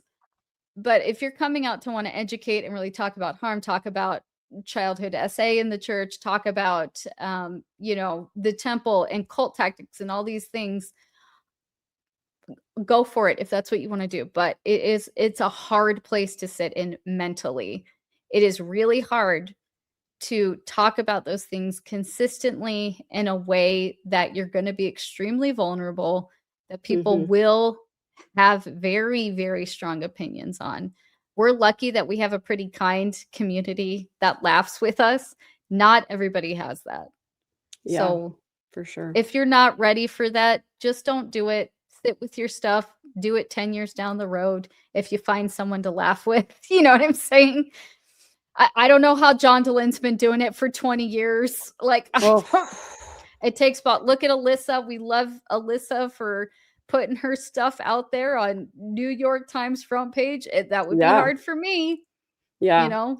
So, I do have to say, being on Mormon Stories several times and knowing John Dehlin a little bit behind the scenes, I can tell you it takes its toll. And he and his family have had to make a lot of sacrifices for what he's done.